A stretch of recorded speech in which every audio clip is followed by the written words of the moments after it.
They will unfortunately have to show that top form in the lower bracket, but if they play to this level as they did in this game and draft like this, get these lanes, they could take EG to the distance in the second game. This took a long time for EG to finish it. Did one at 71k at the end of that game. It was brutal. There was so much damage being thrust out there and such pressure to get your team fight right. But Samael lived up to it. He lives beautifully. He goes 17-19. Good day at the office for Evil Geniuses. Absolutely. Yeah, can't really say much else. They look very strong once again, but a couple of hiccups here and there still got the job done. Yeah, still they move through. Evil Geniuses, victors over Team Secret. Thank you very much, Toby and Sin. Yes, EG wins 2-0 against Team Secret, and that means they move on in the upper bracket as Team Secret now has to battle through the lower bracket. We're here back at the panel, this time with Trent March and Lyrical, and I mean, that was a doozy of a game. There was a lot of action, and there were definitely some hiccups on EG, but they pulled through. Yeah, I thought excellent itemization, especially that blink dagger on the gyrocopter, and several engagements seemed like the perfect answer that they needed as that game started to slip a little bit out of control for EG. Yeah. The one point was definitely, Sumail getting caught by the rune. He played a perfect game up until that point, and then he goes down there, tries to get the rune, ends up getting picked off, but still, regardless of that, they're able to pull it through. I mean, how annoying is Tinker with that missile spam, but they were able to find the finish in the end, so really cool performance from them. Very high level of Dota. I really enjoyed watching it, and then it was a great game of Dota, and what a performance from Sumail. Yeah, definitely a lot to look forward to from Sumail and EG as well. And, as we were going into the draft, obviously the previous panel, we talked about it a little bit. The Tinker, like you mentioned, was there were some questions around it, whether it was going to work out for Secret or not. Trent, what are your takes about Tinker after watching that game? It was tough because a lot of those kind of, sneaky, cheese, however you want to call them, picks were left in the pool for Secret. And that is something that they've used in the past, be it the Meepo or the Arc Warden, and then the Tinker. All three share that same aspect of being very difficult to deal with and very, you have to prepare for it in the draft. And so Secret have seen a lot of success when they're starting to go for the second pick so that they therefore have the last pick in the draft for mid one. And I think the Tinker was a good pick. I think it showed there that they were almost able to close that one out. And I think weaker teams would have faltered in that moment. Yeah, I mean, it was definitely close. There were several moments where we were like, is it going to go to a game 3? We're still not sure. March, now seeing EG play through these two games, do you think that they're going to continue on the rise here as they go through the upper bracket here at the International? I want to see them versus Liquid again. I think Liquid, the way EG plays is strong lanes, and then when they lose a lane, the game gets harder for EG. And then one of the teams that can win against EG is Liquid. I think. So I think it's going to be a fun game like we saw in the group stage. Yeah, if we can see that matchup again, that would be exciting. Lyrical, I mean, let's talk about that a little bit, looking into the future for EG as they move on in the bracket.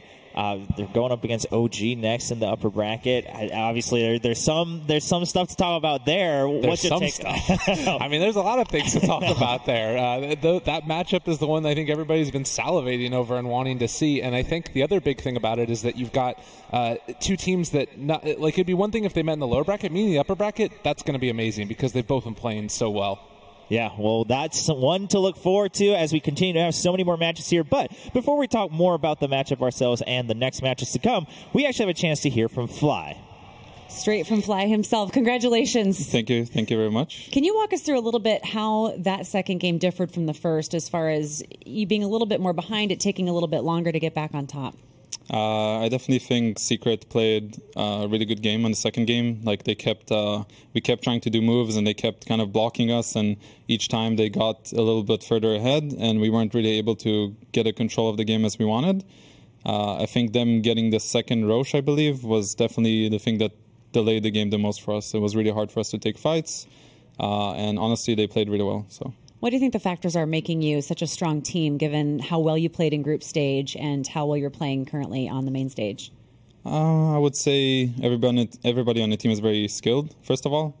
And I think we definitely kind of have a good momentum going. We have good synergy. Everybody's trusting each other, and we all have, we think very similar about the game. So it kind of allows us to play as a unit in the game, the way we want to. So I definitely think we're in a good momentum right now. We have been talking to a lot of your fans in the crowd. It kind of feels like a home series for you. What do you want to say to all the fans who've been following EG? Just thanks to all the fans, of course. Indeed, I was born in Canada, so it's kind of nice to actually play here, even though I haven't lived here most of my life. So either way, it's cool. Thanks to all the fans. Like, it really means a lot, and we can really feel like the crowd when we go in. It's amazing. Like, everybody was cheering so loud. So thank you very much. You kind of get that energy, and that feeds into it a little bit. Oh yeah, for sure. You definitely feel it. Everyone is going to be really looking forward to the match tomorrow night. It is now going to be EG versus OG. What are your thoughts on facing OG and some of your old pals? For me, I'm just going to look at it. It's just a professional match for me. I'm not going to look in terms of personality or anything, because obviously there's been some history there. So I'm just going to focus on the game. Doesn't matter who I play. Treat it the same way. Sounds good. Congratulations again, Fly. Thank you very much. Appreciate it. Back to you guys. Thank you very much, Casey. Always a pleasure to be able to hear from the winners as they come off of a big W and move on in the brackets here at the International. So as we discussed, that means EG moves on. They will now face OG in the upper bracket. That's coming tomorrow. And while we're waiting, obviously, we'll have a chance in a little bit to hear from Team Secret as well, who's not eliminated yet. So again, still another shot. They get to go through the lower bracket. So maybe take some time to reflect on that right now. And it sounds like Shiver's actually upstairs right now with a chance to talk to Puppy. Yeah, thank you very much, Chobra. Indeed, here with Puppy. Puppy, rough game, a tough two-game series, especially that last one, very back and forth. Can you talk us through how that game was for you? The first one or the second one? You can do both if you want, but mostly second one. Well, the second one, I think we had a better idea of how to actually punish Weaver pick. But apparently it wasn't really the Weaver that, at the end of the day, that kind of punished us overall. We believe that we had the good attack speed to kill Tombstone, good lockdown to kill Weaver, and then we had the last pick, and usually it's ended up like this, where your last pick has to deal with the last two that they've chosen. So I thought Tinker was good enough against Drow Ranger Gyrocopter. Usually it is, but I guess they just played a little bit better than we did and won. And going back to the first one, because they were two very different games. Yeah. How was that for you? Well, the first game was pretty hard to win because I don't think Alchemist was the problem. Alchemist was definitely the hero that made us, in a way, play very stressed, because that's just Alchemist Dota for you. But we lost all of our lanes, side lanes, in particular our off lane, where our PL really didn't get any farm and stuff. So basically, Alchemist works like this: you get all the runes on the map, and usually the runes are on the sides. And if the side lanes win so much, then Alchemist gains a lot of money, and then you can't really do anything. So basically, we did lose a lot from the side lanes. All right. Well, moving forward, you got a day to prepare. What are you going to focus on for the rest of the day? We're going to just have to watch what worked for EG so well, and see what exactly that they did in order to gain such a momentum in the game and feel how fierce, because they play really fearsomely right now. They feel very motivated to win and so on, and they have the vibe going on. And you got to watch what they're exactly doing, how much they don't actually fear of enemies seeing you on wards or what they're doing, because they're pressuring a lot, and that's a really important thing for Dota to have. All right, well, looking forward to seeing more of Team Secret on the main stage. Thank you for taking the time to talk to me. Back to you, Chobra. Thank you very much, Shiver, and thank you, Puppy, for taking the time despite that loss. But again, able to continue here at the International. The road isn't over yet for Team Secret. We'll see them in the lower bracket coming up tomorrow.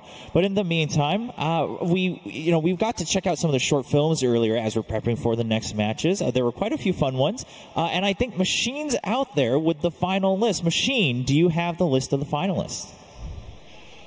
Yes, I've been given the prestigious job of announcing your victors. You guys have been casting your votes as we prepared for TI. Now we find ourselves here at the main stage, and it is time to make the top 3 public. So let's go ahead and start doing it. You guys have been so creative, so talented, and yet there has to be a winner. We're going to give you the top 3. Let's start with 3rd place as we take a look at the submission.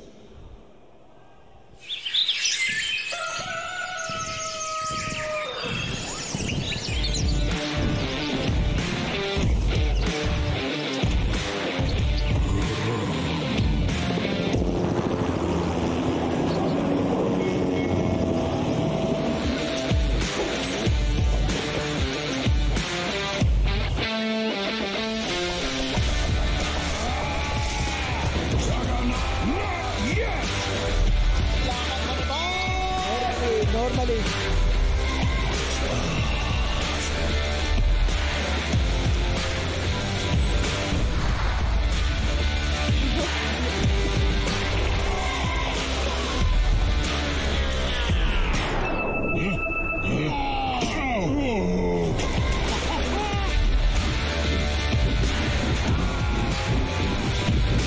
Разойдитесь, сука.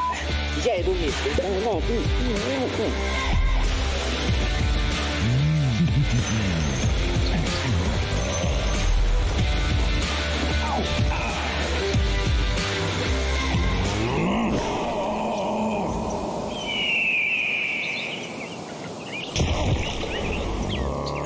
First blood.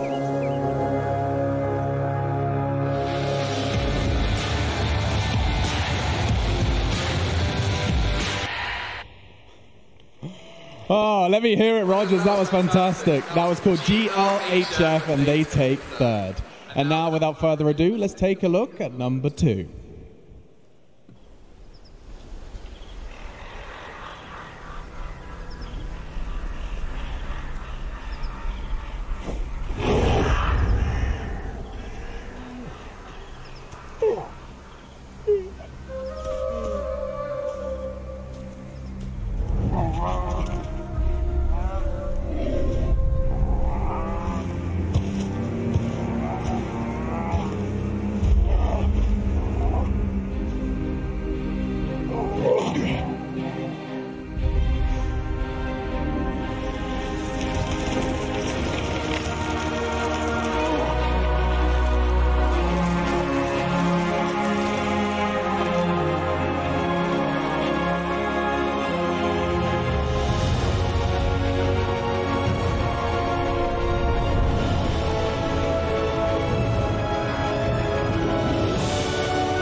Oh, guys, can I have an R?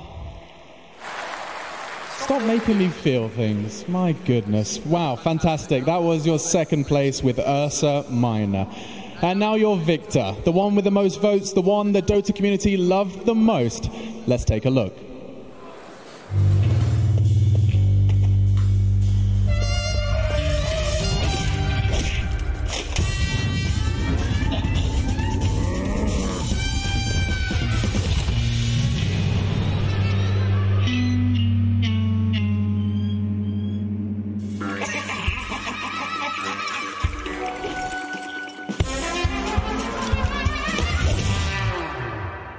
Good day, Axe. Here's the poison. Alright. Mine. Attack! What?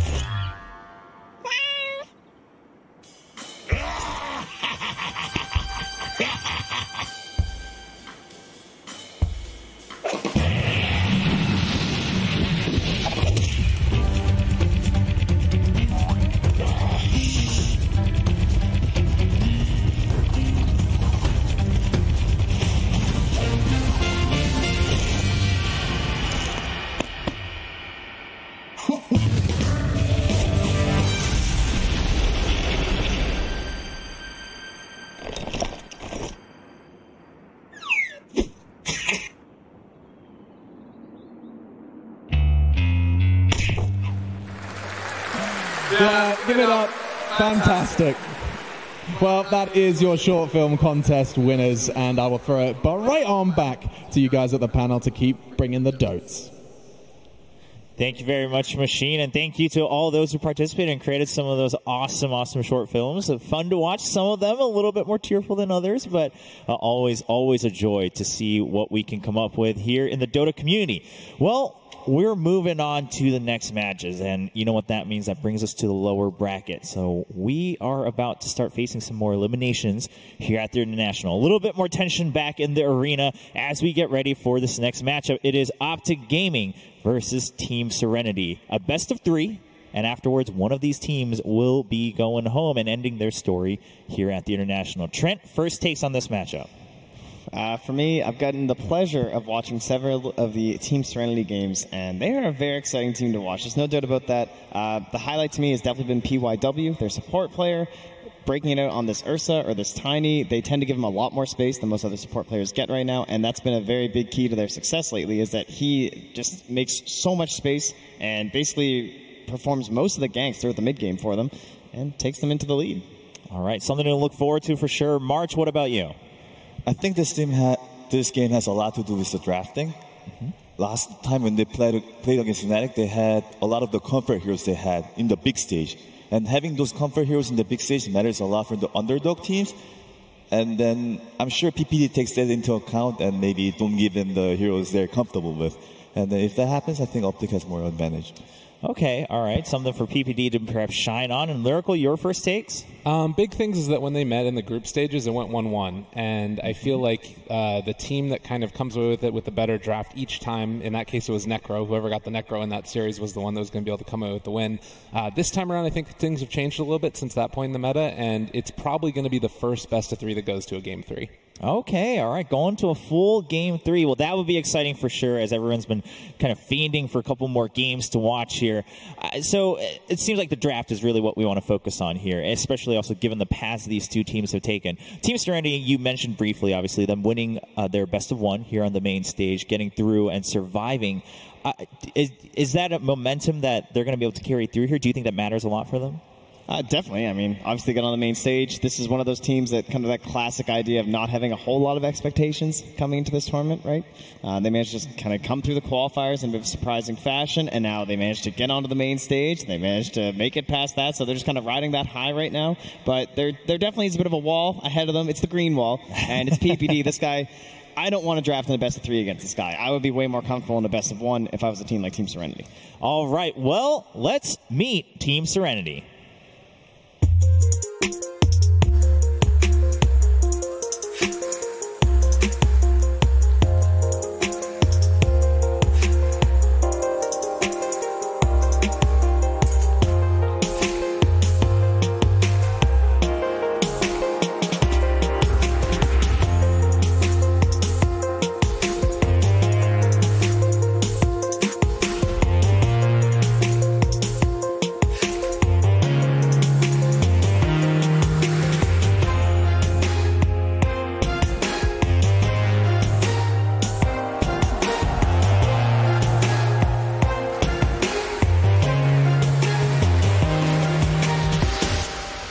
And a big roar in the crowd for Team Serenity as they enter. A team that's always exciting to watch. You can expect some fun games of Dota when they're on the stage. And this time, they're going up against none other than Optic Gaming.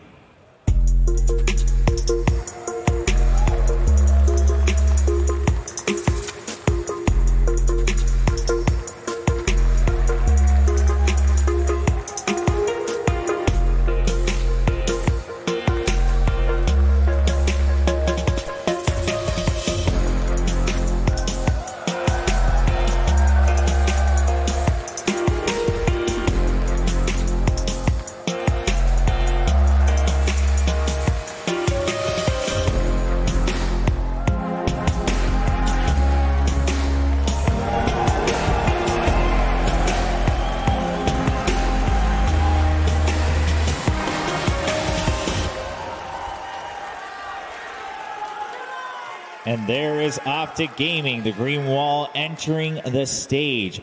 Coming off of a bit of a tough loss as we started the main stage yesterday against Liquid, right? 0-2. Didn't look so hot in those 2 games, though. I mean, obviously today is a new day, it's a new opponent, but March, do you think there's a lot that they could have learned from those 2 games? Well, they definitely learned a lot, but I don't think they took that loss as too serious as well, because they know Liquid is one of the best teams in the game in this tournament. So I think they're okay with the loss, but at the same time, Well, I actually, what I was actually thinking about something else was that I think in this tournament at the moment, there's a difference between the upper bracket team and the lower bracket team. Okay. And then what I think about the lower bracket teams at this moment is they make more mistakes compared to the upper bracket teams, and then that's why they were picking like Undying and stuff like that. They're like, as the game goes, the things are better. But looking at the Optic Gaming, they have experienced captain like PPD, who's like upper bracket teams. I feel like he can manage those kind of stuff. So I was kind of thinking about that the moment, and I was sorry. No, I think that's a good point, right? PPD, obviously, that name alone carries a lot of weight here at the International, and that's something that he brings to Optic Gaming, like we've kind of hinted at here and there. Well, let's find out what their thoughts are as Casey had a chance to catch up with Optic Gaming. All right, Peter, I'm going to start with you. You've formed teams before, so in your mind, what makes a team successful? 4 really talented players plus me, I think, is a recipe for success. Easy answer. So that's kind of what I look for. Well, I want you to kind of walk us through what led you to form this team and what drew you to bring these guys on. So I went to TI7 as a commentator, and I had the idea of playing in the upcoming season. It was too exciting to watch and not participate. So I just built the best team possible that I could, and I was lucky and fortunate enough to find 3 of these guys.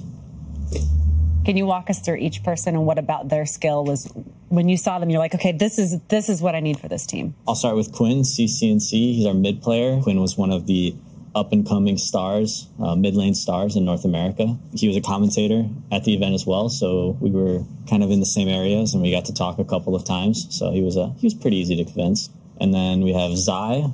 Things over at EG weren't exactly working out, and he let me know that he was all of a sudden a free agent, which I wasn't expecting. All of a sudden, the caliber of the team that I was building just leveled up. When I had Zai, I knew we were going to be something special. Pycat here, he took some convincing. I eventually convinced him to take our offer over others. I imagine Zai joining the team was a big part in that. So once again, got to thank Zai for upping our street cred. Thanks, Zai. I guess you could say. And then Netta is our most recent addition. He competed at the International last year with Hellraisers. I actually did not know anything about him, and everybody else said he was an all-star player. So I just trusted my teammates, and they were right. And do you feel like you all communicate pretty well, both in-game and outside of the game? I mean, like any other Dota team, we have our moments. But I'm not afraid to say what's on my mind, and I want that to be the same for everybody on this team, because nobody on this team is going to hurt my feelings. If you want to win as much as I want to win, then you need to speak up. Every year at TI, we always see surprises from both sides. We see teams perform a lot better than we anticipated. We see teams perform a lot worse. And time again, people tell us it's the pressure. What is the best way, or can you prepare for the pressure as a team? It kind of depends on the way you approach it. Like, I feel like if you approach TI and you just think about like all the money and how you have to win the event, that kind of gets to you easily. But if you just go to the event and you just think, oh, we're just going to play our best, and like it doesn't actually matter where you end up. I've been in this tournament many times, and then you kind of learn. Even if you do poorly, it's fine, right? You live anyway, right? You can move on. Yeah. I mean, what is there to worry about if you do your best? Right. Just put your best effort forward and see how far it takes you. How would it feel to be the first to win it twice?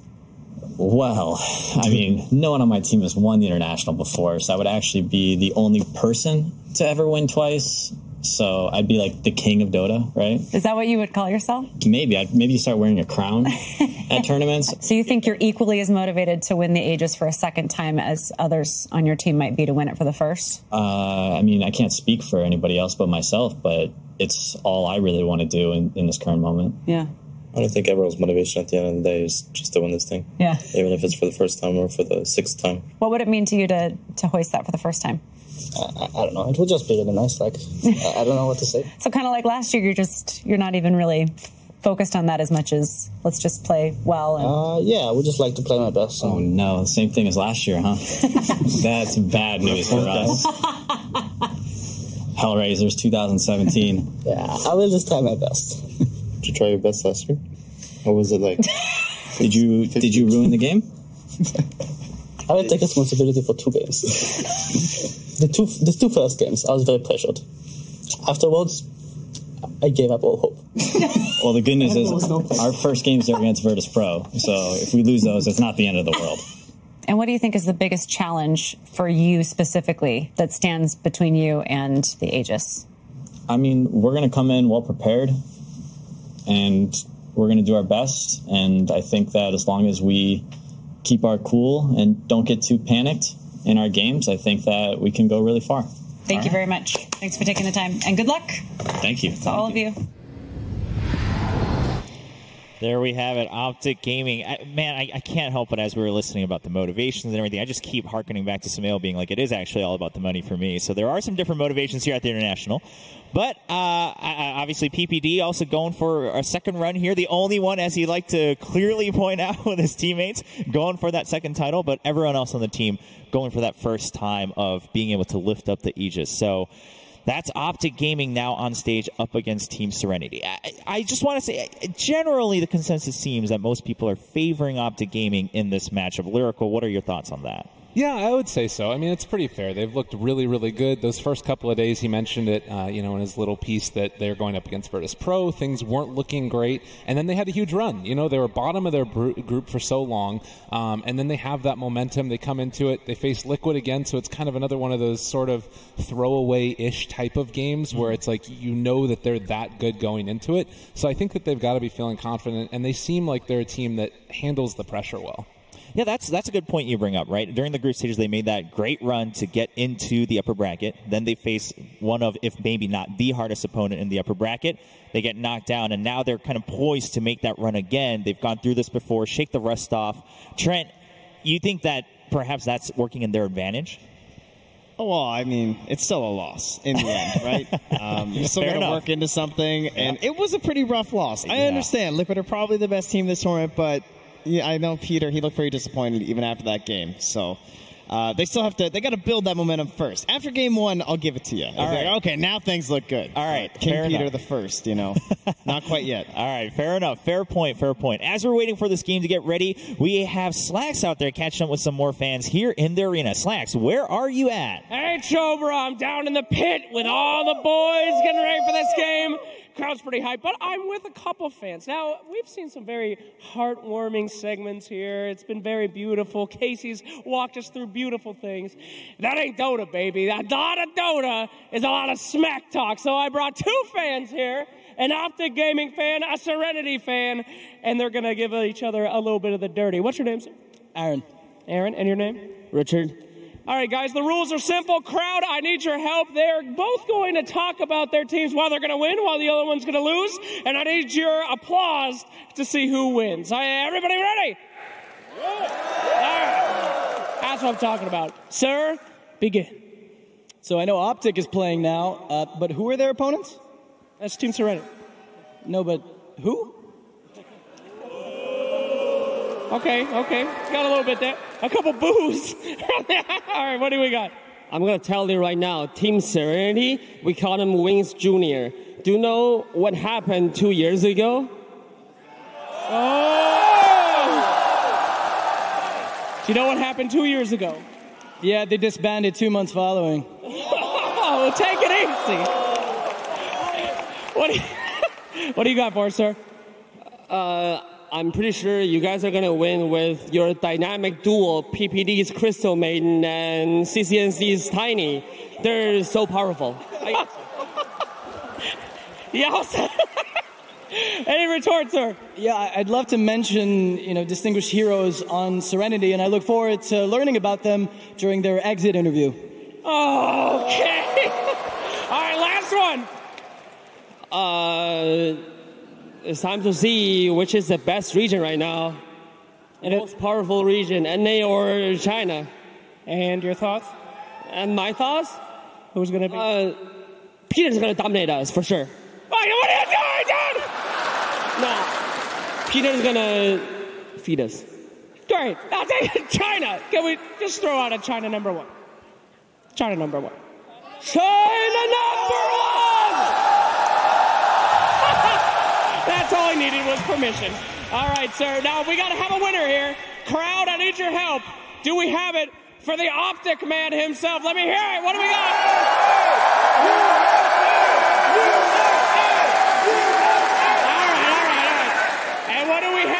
for Team Serenity! Well, usually I'm able to find a winner, but honestly, I don't know. The crowd just exploded for both teams, so I guess it's up to the match. Let's check it out. Thank you so much. Chovy, who do you think's going to win this bad boy? Honestly, I think the fans are correct. It's a bit 50-minute. That got much more wild up than I thought it was going to at the start of that Smack Talk matchup.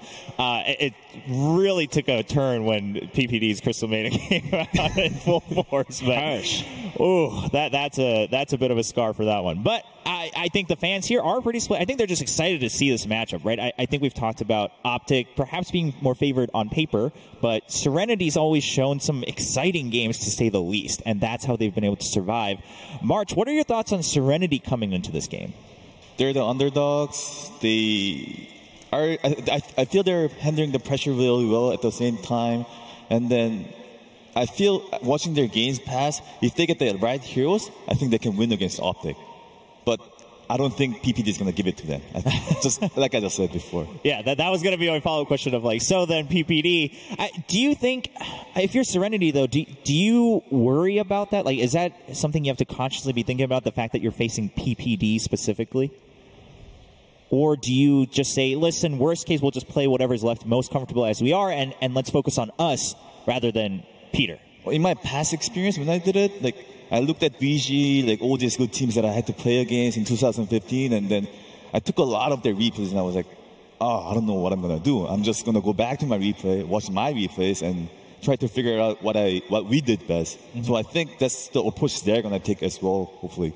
Yeah, and perhaps that's all the best resources they have in their playbook right now. Trent, going forward then, are there any heroes that you think are a must-see or must-ban from either side? I think you still have to look for those 3-3 heroes. He's been a little bit quiet, I guess, in the group stage compared to like leading up to this tournament, where I feel like every single game it felt like he was just winning it for them by playing Visage or a Broodmother or something like that. So those all have to be kept in check, and you have to be watching for that as Serenity. So I think that will be a little bit tough as an inexperienced team. And then on top of that, we just go back to Optic. Like we say, maybe they're not going to give them those comfort heroes, and you've pointed out how important that'll be for this younger team, for Serenity. But they can also just kind of focus on those same actions and same objectives to be taken with like similar heroes. So maybe you won't get the support Tiny, but maybe they will get that support Ursa, which has also looked fine. Or if you can't get either of those, there's another replacement hero. They'll just have to keep going down that line. So I'm really just looking forward to seeing it get started. Yeah, we are on the verge here at the start of this best of three. Again, just a reminder, this is an elimination match. It is in the lower bracket. So Optic Gaming versus Team Serenity. One will continue to keep their hopes alive, while the other one will end their story here at TI8.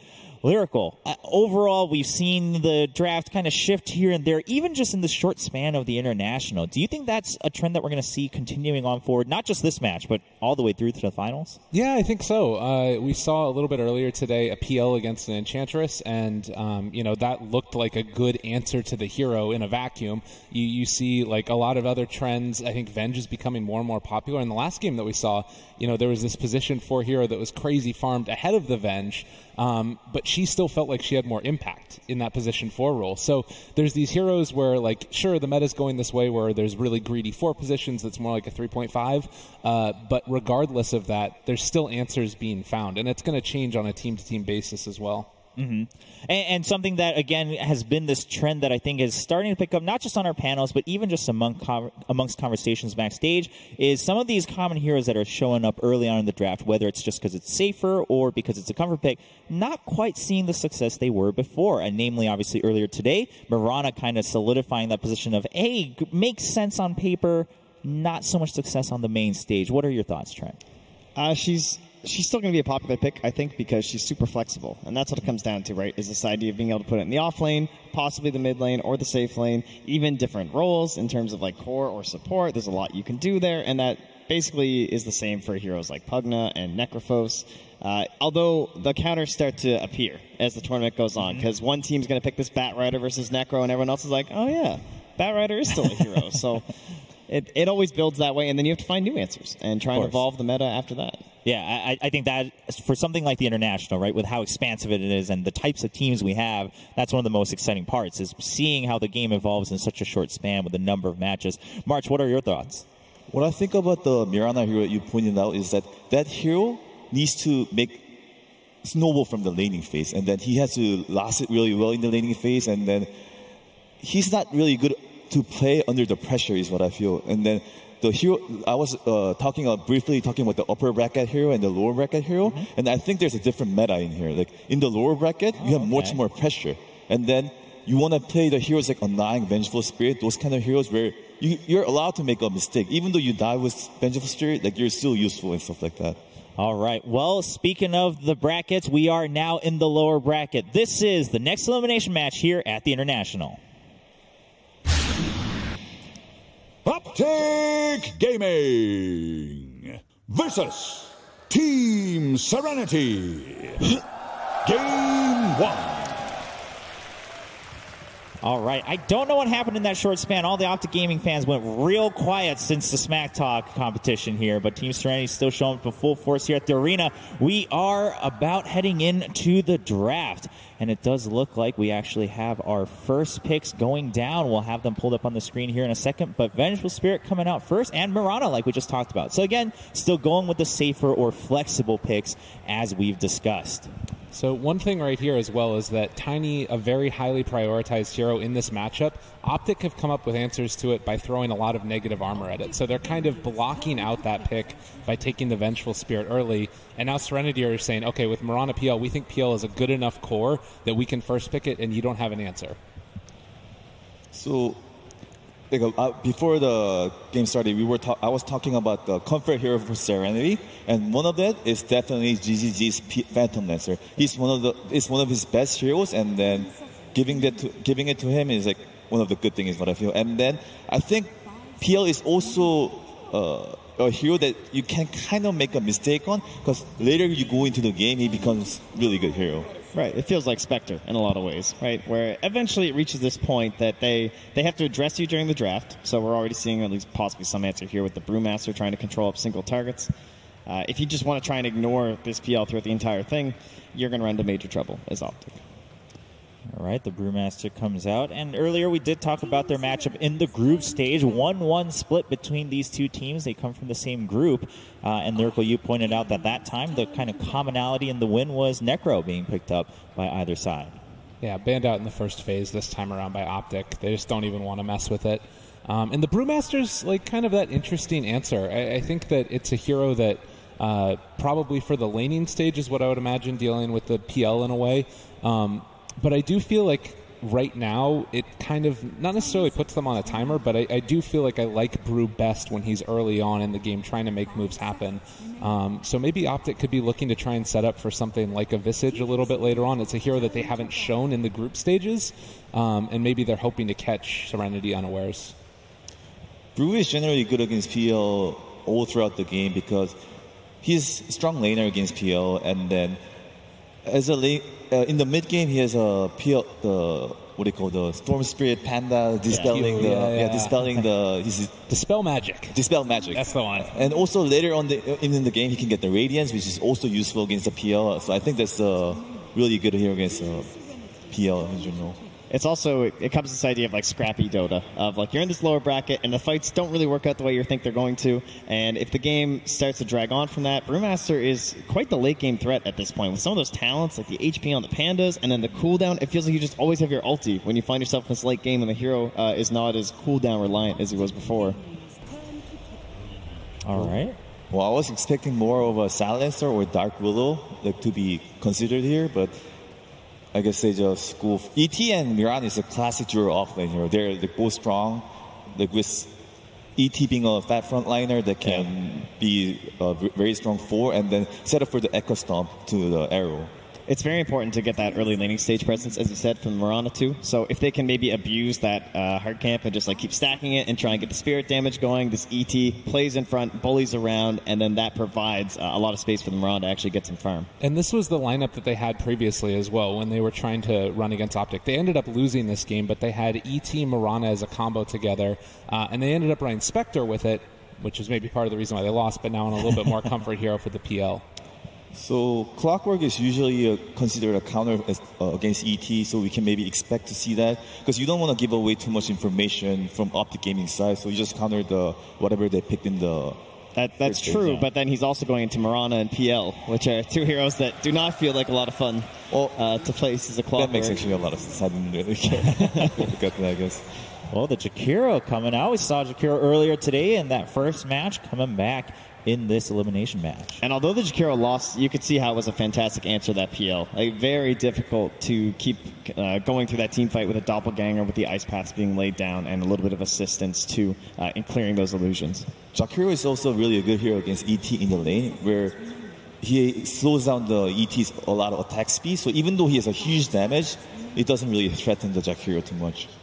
Yeah, and again, it's one of these lineups where I don't necessarily think that they need to go really early, but it feels like they can fight early and maybe punish the fact that PL does need a couple of those items to come online before he's able to fight.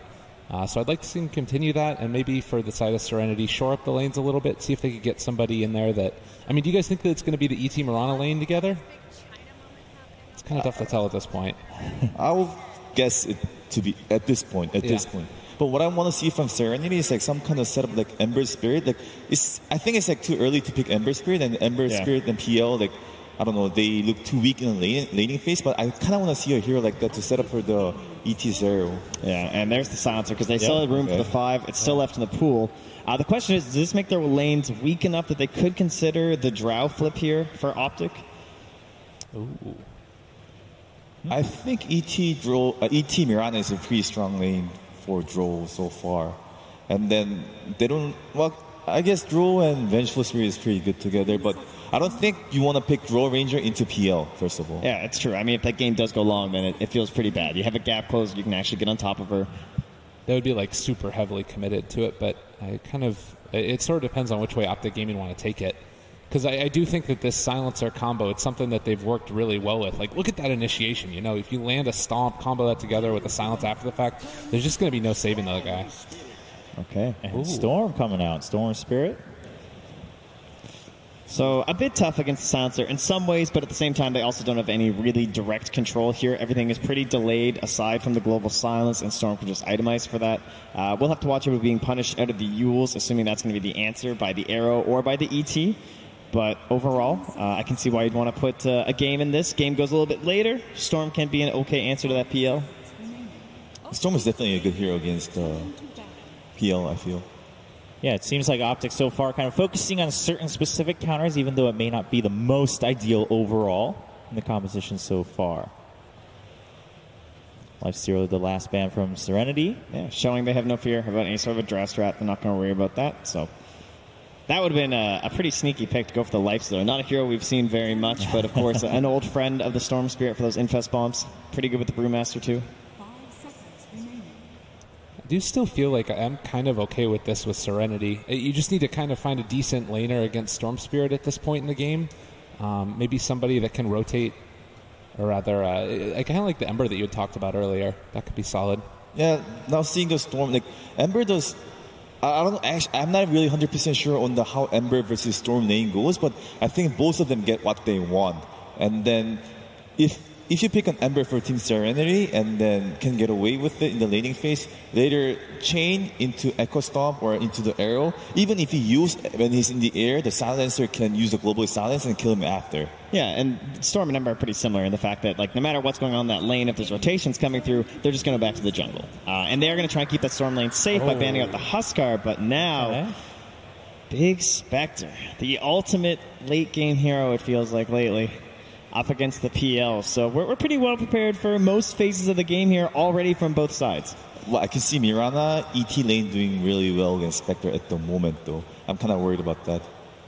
Yeah, just break even in mid, I think. And then PL is a strong enough laner.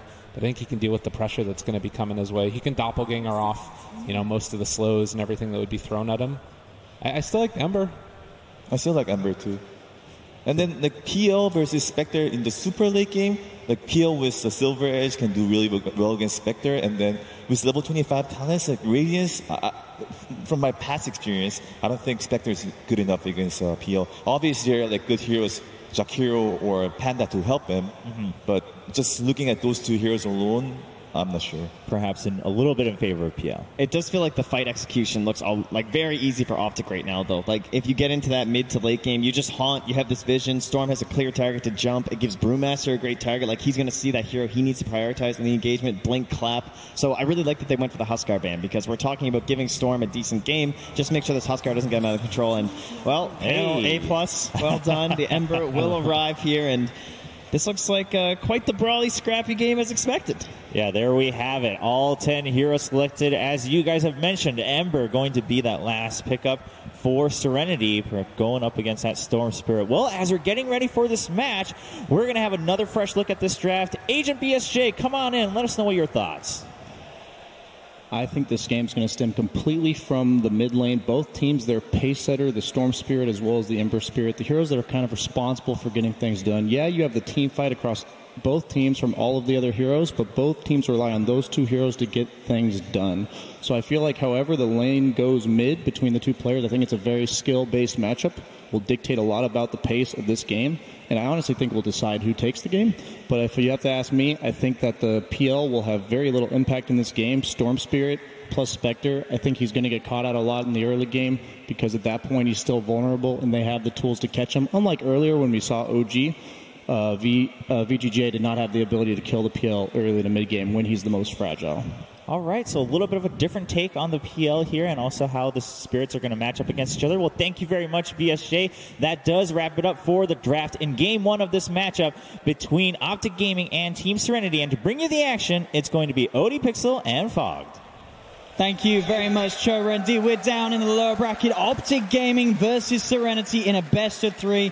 Two very exciting teams. If any of you, of course, have been watching these teams through the group stage, they've been giving us fantastic performances. Serenity as well in particular.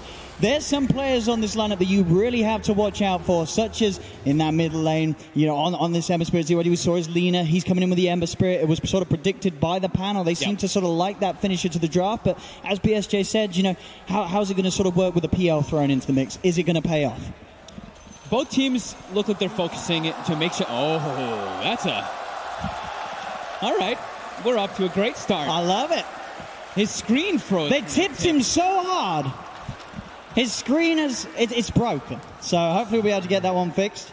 I'm really curious. Oh, I like this. Look, see, I told you, you got to watch out for ZYD. You know, CNC dropping the hello. He's a bit of a fanboy. You got to respect ZYD. I got to talk to Quinn a little bit. Apparently, these guys have been playing against each other quite a lot in the 1v1s. They've been practicing versus each other. And how's it going in the 1v1s? It's been fairly even. He said ZYD is a very strong mid lane. You've got to respect ZYD. You really do. Just to keep that clean. So I like what BSJ was saying. I think the Storm matchup versus the Ember, I think it can go both ways. I think it's still a little bit Storm favored, at least in that laning aspect, but rotations can come in. The Ember has easier kill potential to threaten onto the Storm from those rotations. And the other player that I really want to always look out for when I'm watching Serenity is this man on the Elder Titan, PYW. When he played these little bit of different support heroes like the Tiny, he took over the game. Yeah, Tiny, like the Nyx Assassin as well, something that was sort of bringing in, as you say, so these heroes in this position that we don't see too frequently picked, and Elder Titan's certainly fitting that definition. We'll see how he does this game. I mean, in terms of sort of being a good game for the ET overall, is it in your mind? Is there a lot of ways that PYW can sort of set up and sort of stop how Optic Gaming is going to want to take these fights with the big stomps? I agree with what BSJ was saying, how the Ember Spirit's going to have to enable the Elder Titan, because landing stomps just without any type of anything to begins. In terms of runes, it looks like both sides are... Oh no, in fact, there we go. Okay, Optic able to get 3 of them. Very nice start there.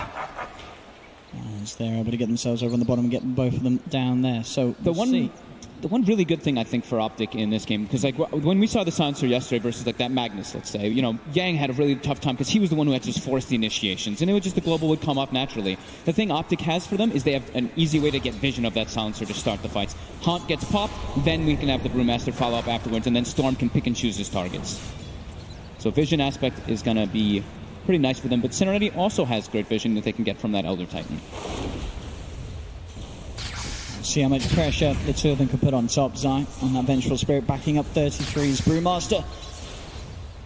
CJ Silence and GGG PL, another sort of hero player combination. I feel like we've seen a lot. I feel like that's probably the hero who's played the most here at this TI GGG and had a lot of PL games. I think I ran into him in pubs playing PL every game as well. definitely seems to be his top pick when it comes as sort of core heroes he wants to be playing. Other fun things about the matchups, I guess you could say, is Spectre versus the PL. It's like March was saying, that matchup can go to a point where the PL can take over, but overall Spectre has a good way of knowing which the real PL is, right? You got your dagger on him, can be very obnoxious throughout the fights. It's BYW. It's a decent amount of harassment. In terms of sort of CS, it's actually Jin Q at the moment. He's falling behind the most, only finding himself a couple on the bottom lane on the Mirana.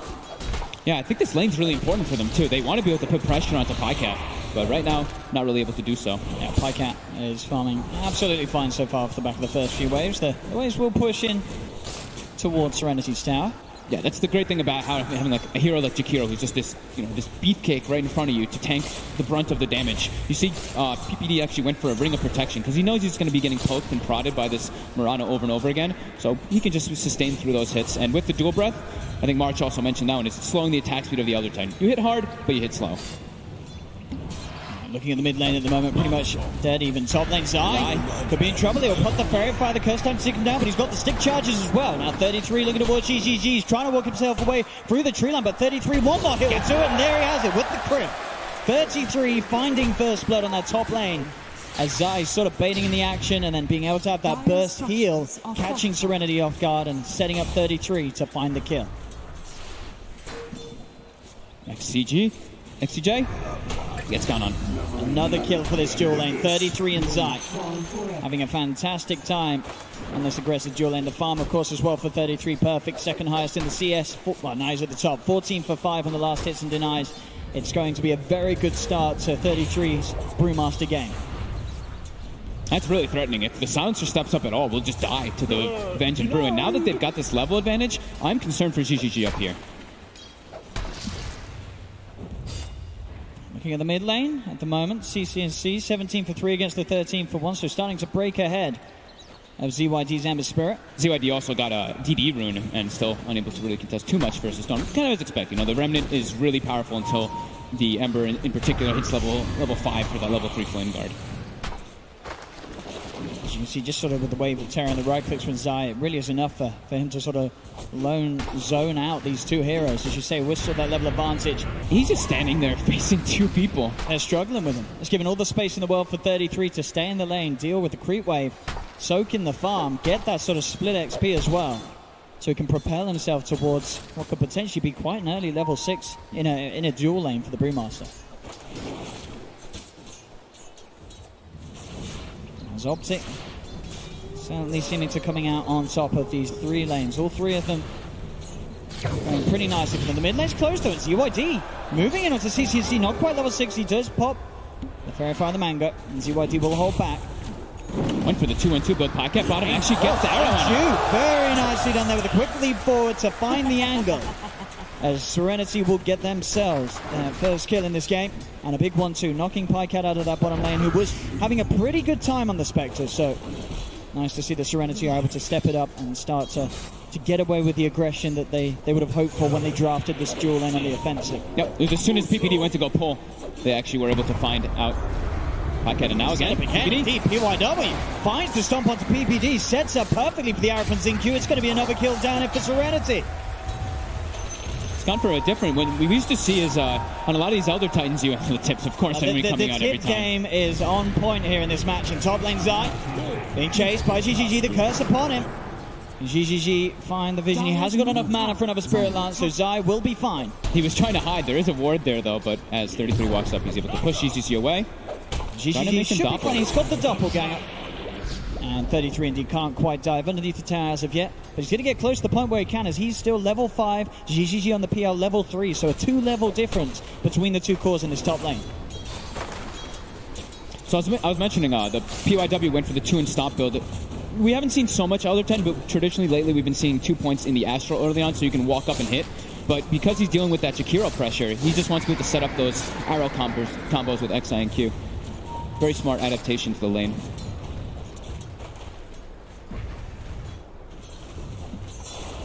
You have a 1 KD advantage already for Optic, and with their lineup. I mean, a Storm and a Spectre, this is a great position for them Absolutely. to If they get ahead from the start, it's going to be very hard to play against Into, and a nice deny. I think it's double damage in there from Zai.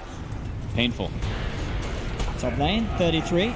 Starting to play a bit more aggressive. He's hit the level 6. He's got the primal split. He's got the stick charges as well if he wants to use it. They're level 3, and 33 is level 6. I mean, they're going straight in with a magic missile from Zai, turning towards XCJ. XCJ just gets beaten down. This top lane, very hard for them to play, but at the same time, down on him, Pycat's also struggling. They find the arrow connection. A few punches from PYW takes down the Pycat Spectre.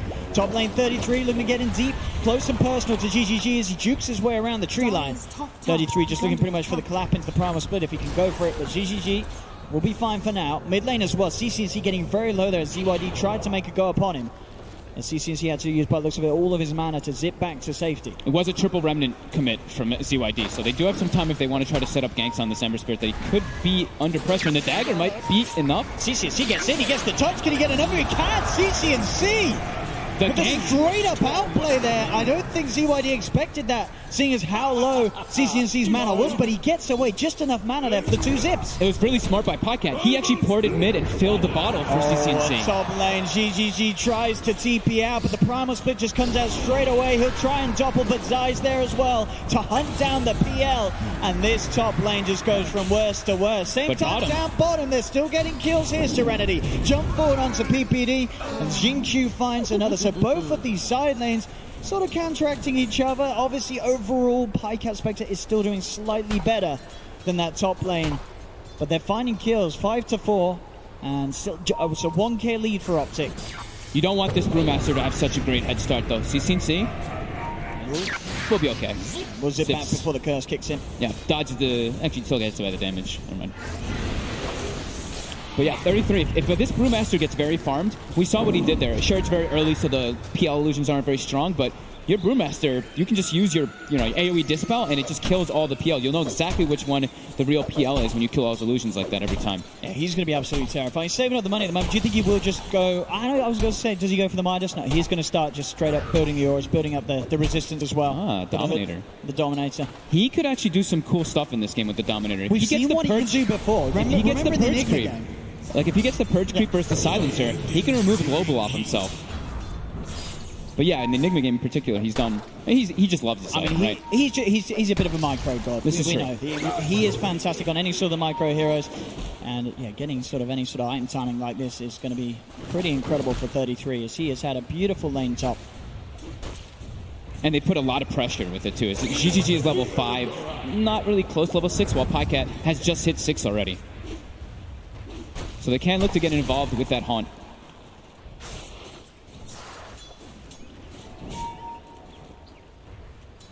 CCNC still leading the way in that middle lane. Up top, GGG dodges the stun. Sai tried to stun from the fog, but GGG got him again. Fast. PYW finds the stomp. Xingqiu's arrow will be blocked, but he still leads forward with the Starfall. Does he have enough damage to take that back? And he does 3 HP! Pycat survives, and now CCNC's in with the counterplay. This fall for PYW, but they don't have Detecting out there in that area, so PYW is fine. ZYD's coming with a rotation and takes down PPD. CCNC and Pycat having to back away, but CCNC's out of mana. ZYD getting under the tower, has to put the stick and get himself back out of range. Remnants to safety. But reactions there from both mids. Serenity come out on top. Top lane. They're going to pop with the horn here. Pycat seeing if he can get himself back out on the map and look to get himself involved, but doesn't look like he'll be able to find the target he would have hoped for. The Ember was very low, but looks like Pycat didn't want to commit. And CCNC will find Xingqiu. He's got that point in the vortex, starts to drag him in. Xingqiu turning. PYW will be the new focus, but CCNC has to hold back. He's already used all the mana. A regen for Xingqiu. How lovely. Dire's top tower is under attack. Yeah, 33 is definitely going to be the problem in this game. Yeah, for Serenity. As he can go for this tower already. Helm into the hood. Yep. As I mentioned, so just the amount of regen, the amount of beef that this guy's going to have. And as you say, sort of the potential for plays with that very early Helm pickup. It's going to be nasty. That's a tier 1 tower taken there on that top lane. He's got so many things he can actually do with the Bruce Blade. It's like we were mentioning, just the Dispel versus the PL, but also the Dispel versus Ember Spirit early. You remove that Flame Guard instantly. It can be quite threatening. And we are still sort of seeing the repercussions of that top lane. GGG still struggling to sort of catch back up. He's having to resort to the jungle. Very low in terms of CS. He needs time. We have seen GGG make recoveries before, though, on his Phantom Lancer. So we do certainly have to sort of keep our eyes on that space as they've got the heroes to make the space for him too, right? They've got Ember and Mirana who are off to a decent start, so they can put the pressure on with some 3 or 4 man rotations to give GGG some space. But I don't think 33 is gonna really alleviate too much from this top lane. See Zai, CCNC look for the smoke movement. GGG up top, he's just getting dove by 33. 33 going straight in, pops the primal split. Looks to go in, he's already used the doppelganger. GGG's just dead straight up. And PYW. And backups there as well for Optic as they look towards PYW. He can't get the stomp off. Double kill for CCNC. ZYD comes in with the remnants. They pop the global silence. They're looking towards the Vengeful Spirit. Zai falling pretty low. Jump for Jiku. They get Zai. But now PPD turns over the back repire down onto ZYD. 3 dead on Serenity. CCNC chasing for more. Jinku's got to be able to take him with the dagger. Pycap finds the 4. Optic stepping up the pace, and 11 minutes in fighting behind where was a tier 2 tower, but they managed to get that as well. What a quick collapse coming out from Optic there too. 33 just constantly putting pressure on this lane with his creep, with his Dominator. He was going to get GGG by himself, but then with the follow-up rotations, easy quick kills. Serenity already 3k behind versus this Spectre Storm Spirit lineup. And they use Global. We'll see the replay here again, as you say at the start. Just the fact that 33 was getting away with this, diving in on his own, bullying GGG, being able to take him down. CCNC comes in for the kill secure, and then it was sort of a 1 after 1 getting sent in by Serenity, and it was always going to be hard. They tried to rely on the global silence, but that didn't save them. Back in the game, maybe they can find something now. As they look towards 33, he hasn't got the primal split. He's still pretty beefy though. He's a tank. With that helm, with that 12.3 HP regen, he's able to pretty much walk off the curses, and they just can't kill that Brewmaster. And now he's going to have a full hood on top of his level 10 talent, where he takes to 200 health. So just really wanting to be that beefy frontline for his team. So far ahead in net worth as well, that Brewmaster. 6.1k on 33. Yes. 4-0-4. Majority of that action, like we said, was happening in that top lane. Zai also part of 8 of the 9 kills for his team. Got to try and do something Serenity to slow it down. They're not really looking for any aggressive moves. I even see XI and Q. He's jungling. He wants to finish up his Dragonlance before they actually try to look at any fights versus Optic. Just a quick tickle down to the Chikira. I think to follow up for now. Yeah, they're not really looking for making any plays, which is giving Optic a lot of freedom on the map. At any sort of rate, this pace of the game is only going to favour the Spectre. Pycat. More and more space, and now the rest of his team, they're looking to set up some action for him. See if they can find something to get him involved with the Horn. There's a global ZYD mid, though. Leading with the Vortex, so they have to change something. The Ice Path does catch him. He has the Flame Guard out, Sleight of Fist, and the Remnant's there. So ZYD's fine. Top lane, Pycat, getting gone on a little bit by GGG, but of course, at the moment, he doesn't really possess much of a threat on his own with the lack of items. Look at 33, sitting on 29.2 HP regen. He'll just tank the tower. With the evasion that he is really looking just to be indestructible at the moment on this Brewmaster.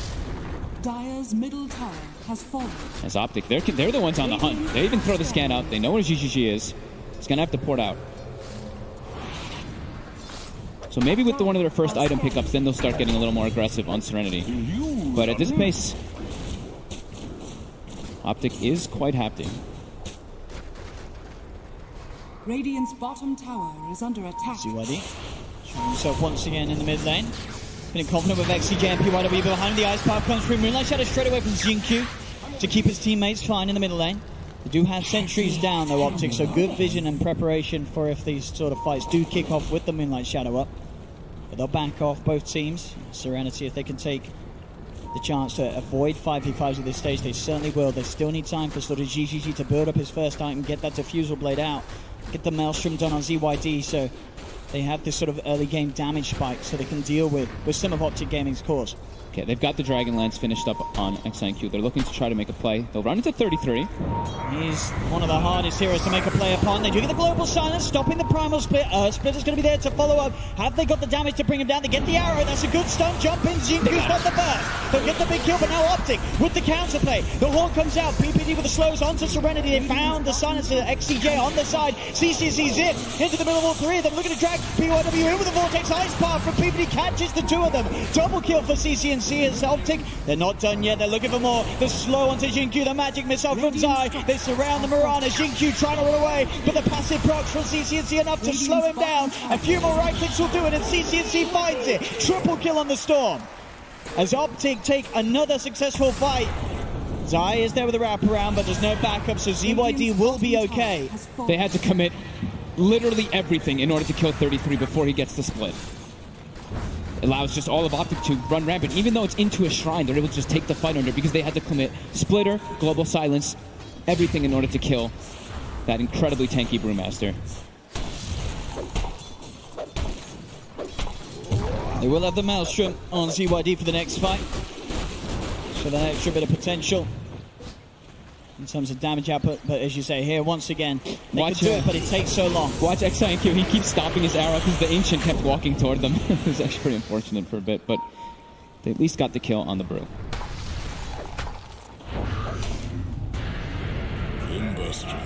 Next item, of course, on 33, this time it will be the Blink so that he can look to jump forward and start those fights. And almost level 12 too, so level 2 split. Give them a lot more team fight potential. As Optic, they have their lanes in a good position, so they're looking to join 3-3. They know they're pretty confident if they're taking a fight right now. Even if Haunt is on cooldown, they know Global's down, they know that they are still at an advantage. Do you like sort of Pikeout's decision in terms of the item build in the Spectres game, not sort of the Vanguard, the Blade Mail, just going straight treads into the full Manta style? I think he wants to be able to join the fight also, because when you're playing versus Silencer, you pop Haunt, and if the Global comes out, you have to find a way to be able to Haunt into the fight. So if you have to use your Manta in that situation, it kind of stinks, but you know you want to be involved inside of the game with your team. And we've been seeing the adaptation of, like, we've seen a lot of Manta rushes lately now, like Manta Blade Mails. Optic, there's smoke, there's CCG. Straight in CCNC, look at the Vortex, and he's got the control. Straight on the right target, Moonlight Shadow will not save him. He used the Doppel to farm, to build up illusions there to try to do the Ancients. And Optic really on a roll now. Their two cores very much ahead. GGG still needing more time to catch up. They're going into the Roche pit with that kill. They're feeling very confident. The DD damage on CCNC to help out that little bit, and obviously with the Venge in their lineup. Yep. So it's going to be nice and easy. 33, more than happy to tank Roshan as well. Dies so fast. Fortunate DD rune. But they also have a Venge. There we have it. Serenity were smoked up and heading in the general direction, but weren't quite able to make a move quick enough. Storm with Aegis this early in the game can be pretty devastating. Also, CCNC has a Yule Scepter already. As he dodges the arrow. Easily dodges the arrow. The Stomp as well will be duped out with a quick zip up to the high ground. He just built the Yules right before they went for that rush. Love this build versus Silencer as well as versus Ember Spirit. You're always able to dodge those type of combinations. That is a 92% on win probability right now according to Dota Plus. With Dota Plus, we've learned it loves Spectre. It absolutely adores it. It always favors Spectre by quite some time, but also for many other reasons in this game you can understand. But there was always a chance with Team Serenity. We've seen them come back from some pretty rough beginnings. So we have to sort of keep eyes on, as I say, the fact that they have this Ember, this PL, they can scale well. If they can sort of put off Optic Gaming from pushing the high ground at too early of a stage. That's such a unique ward there coming out from Optic, watching this whole triangle of farm that they expect Serenity to be using since they are at that deficit. They tried to de-ward and weren't able to find it. And they see top 2. So they've got vision of both of those shrines where you kind of think Serenity would try to TP and make some moves around the map, especially because Optic, they're pushing out their lanes very, very well. Stupendous. ZYD sort of realizing the pace of the game, just going straight for the BKB out to the Maelstrom. Yep, went for boots of travel in between, just gonna have to rely on split push a bit. How about Ice Bath? I've got ND with the Vortex as well into the Magic Missile. They love the control. That's CYD gone. The max ice path. Just got to be careful of that setup, as the follow-up will always be there at the moment from Optic. Especially on his own, no way for his teammates to disrupt that sort of combo coming out from Optic Gaming's lineup. And now Optic, they are at a point where they're up onto the high ground, 20 minutes in, starting to knock onto the tier 3s of Team Serenity. They've got Aegis, and they've got a Storm Spirit with still nearly full mana. They want to force as much reaction as possible. And they've still got their Bruce Split too. CYD still down for 16 seconds. They force everybody back. Now they can go back to pushing out their side lanes.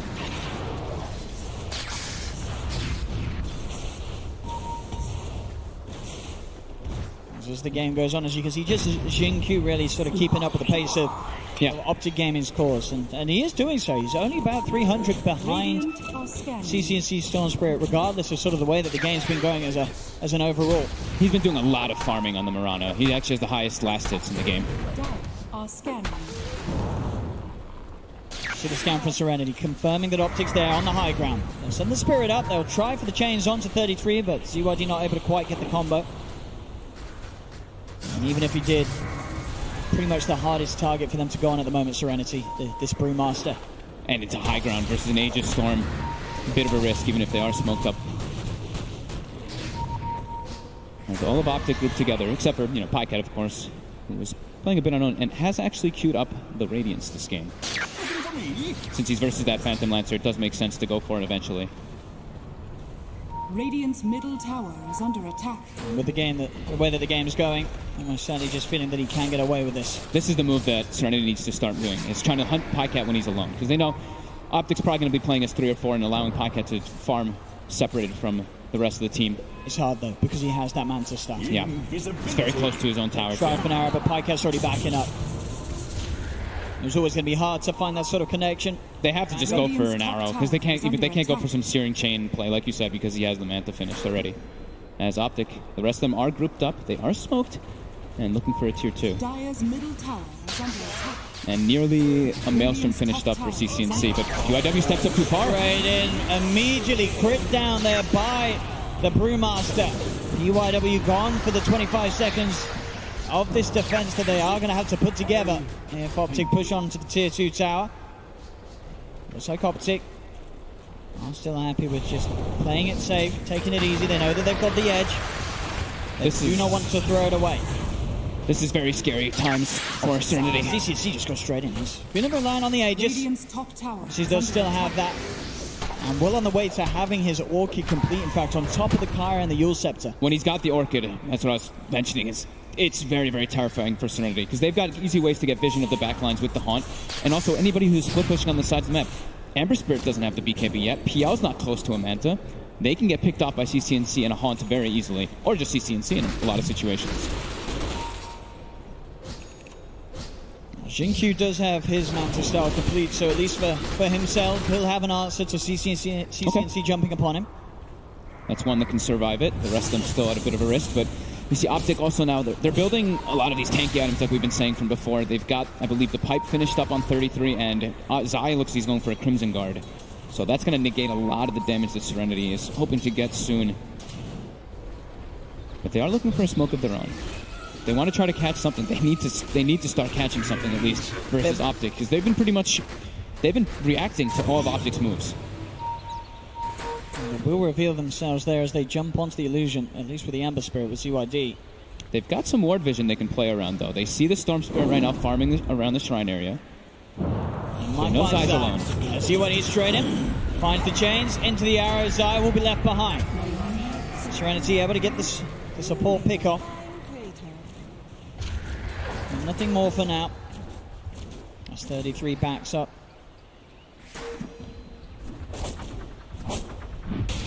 Lotus Orb will be next for 33 to remove that global.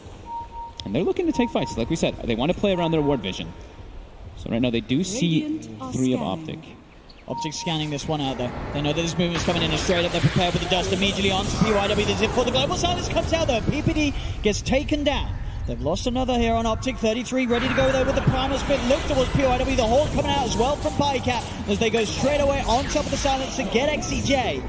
ZYD remnants away, but there's the chase. CCNC's got mana still in the pot to play with. The stun from the Primal Split. Bruning comes out, and a triple kill's picked up for Pycat. Oh, Pycat got every kill, huh?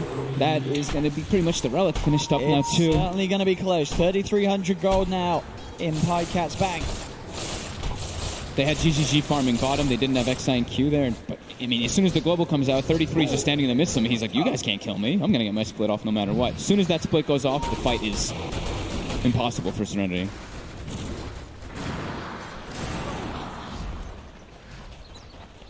Queuing up the BKB himself, 33 after the fight. And at that point, it really is going to be impossible to stop him from ulting in the team fights. And he did switch. He was known for Lotus originally. But yeah, they get PPD, which is great, but you know, CCNC has that Yule Scepter finished up, and then as soon as Haunt comes out, Split comes out, all of Serenity has to panic and run away. XIQ just bails. He's like, see you guys, I gotta go push out some lanes. CYG just unable to get away as well. Did still have one more Remnant to place out, but couldn't quite get it off before CCNC closed the gap upon him. As he needs that BKB to really have a chance against the stun and control from the Storm Spirit. Your Scepter is picked up by PYW now, so himself and the Elder Titan will have that extra sort of chance to get the spells out and to sort of set up if they find sort of the pickoffs. But at the moment, Optic Gaming, as we've seen, has just been playing very much as a unit. Very hard for Serenity to sort of find those pickoff plays, and you can sort of feel that they realize that themselves. There's a lot of the time, like that last fight, it has been the PL and Marana fight, whereas XCJ is caught out by the swap. Stomp does come out onto the three of them, but not in time to save the silencer. Playing support in this game on the side of Serenity it's really rough. The Elder Titan did great in the laning phase bottom, but now it's getting to that point where you can't really do anything as either of these heroes. Versus Spectre and Storm Spirit, they just pop a Haunt, they know exactly where you are, and Storm Spirit will just go wild in engagement. And what about this Marana build, so the Manta Diffusal build? I saw the Diffusal being built. I wonder if he's going to change it up. It's certainly not the common one. At the moment, at least, we've seen it in the past. It used to be, I think, pretty much on the majority of Agi carries. You know, you get the Manta and Diffusal for the sort of the straight raw damage output. Yeah, you still do a decent amount of damage, and the mana burn can start to add up. But it's gonna mean he's playing this game sort of without the Maelstrom, without the BKB. And obviously still other things are going to come into factor. If he pops the Manta and then the sort of Drunken Haze comes out, that missed chance is still going to be there, making it hard for him to really get the damage on 33. But as you say, maybe just the mana burn in itself will play out quite nicely. Obviously heroes like 33's Brewmaster, very low mana pool. If they can get one stun onto him, drain that mana, he's unlikely to be able to get out the ultimate. I think that might be the one charge. I think that might be the big thing that they're trying to do. But yeah, the one charges are something they're going to have to be looking at there, because if they can control him and then just burn his mana down, then they can kind of ignore the brew a little bit in the fight if he doesn't have that primal split mana. Could be neat, as they do now have the Manta style finished on GGG, so he's also has a little bit more freedom to split up around the map. But constantly we see Serenity, they're under the gun, they're under the pressure as the lanes are pushing it onto their side, except for that bottom wave. I mean, it's like Serenity, they certainly are under pressure, but at the same time, I feel like Optic Gaming's had sort of like a 5k lead for the last 10 minutes. It's not grown any bigger. Serenity have been able to sort of keep on par with the farm on their cores, as we are seeing Xingqiu, GGG get closer and closer to that of Pycat and CCNC. Yeah, they're not hemorrhaging a lot of kills. They are losing a bit in that experience department because they are staying a little bit more as a unit. But they're not allowing Optic to pull so far ahead in the gold. But leveling it out a bit. The question is if they are going to be able to swing it around, which, as we know, is always infinitely harder against a lineup with a Spectre that is, of course, in a fantastic place. Pycat rocking the Radiance on top of the Manta style and ready to party. Haunt is ready. We'll see the movement here come out from Serenity, but the sentries are down. So unlikely that Serenity is going to be able to make any sort of jump, and they realize it's they need to put the ward down, go for the D-ward.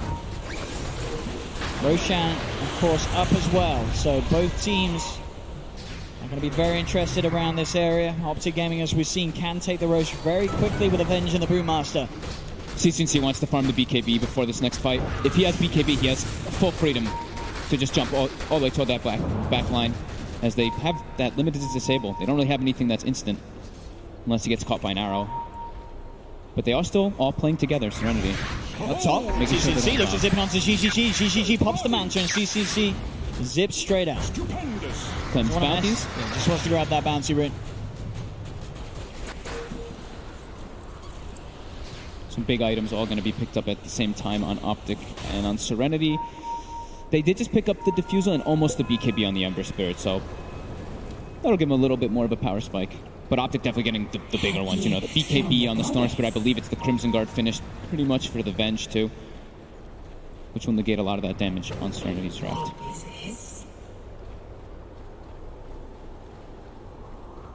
As they're constantly, I mean, the Silencer and the Elder Titan kind of have to hold hands in this game behind other people too, like we were mentioning, just because of the Haunt and the Storm Spirit. If you are split up at all in this game on the side of Serenity, you will more than likely get picked off.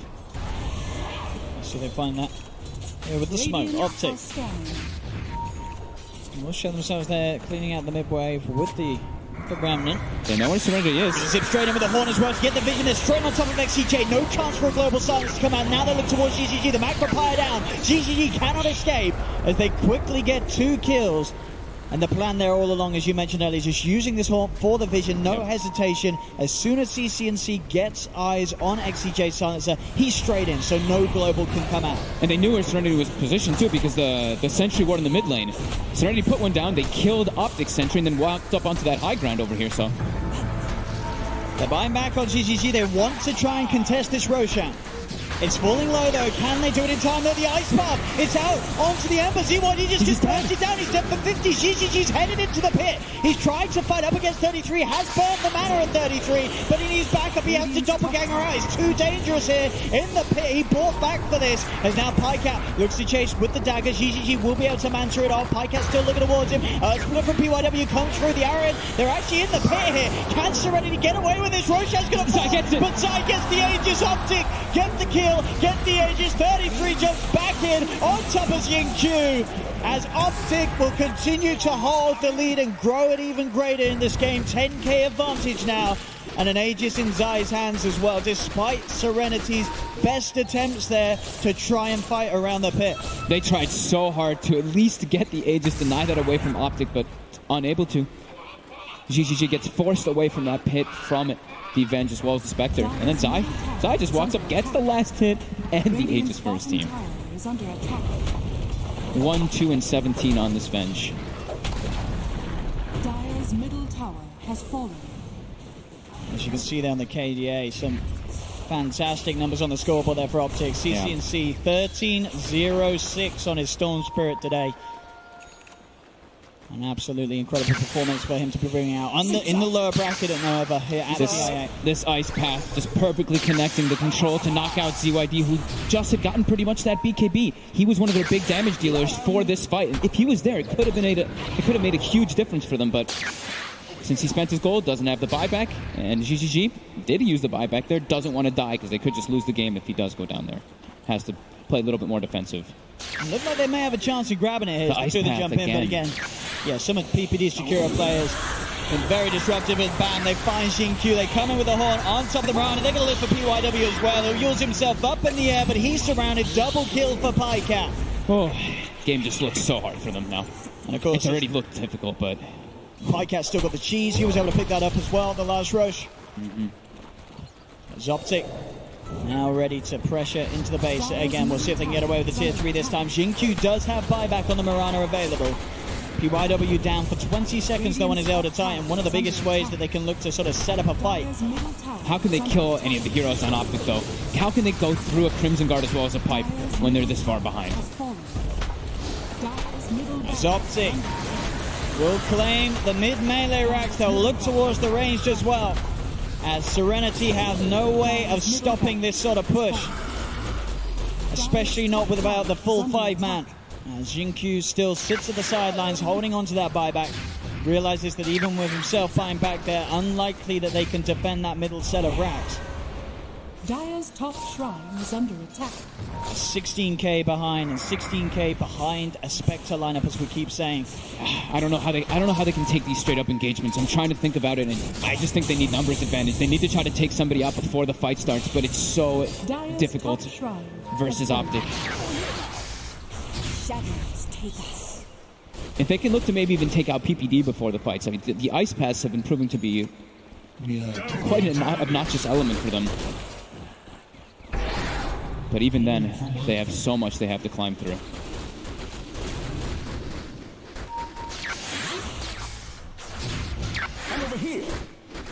as I believe that's a full Shiva's guard also for CCNC. Level 23 on the Storm Spirit.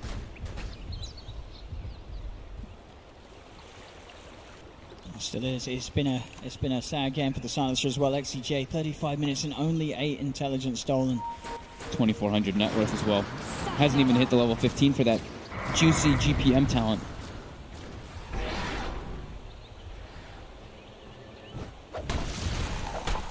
.33, sort of the man that really started this whole sort of momentum off. The way that him and Zai were able to win that top lane as hard as they were.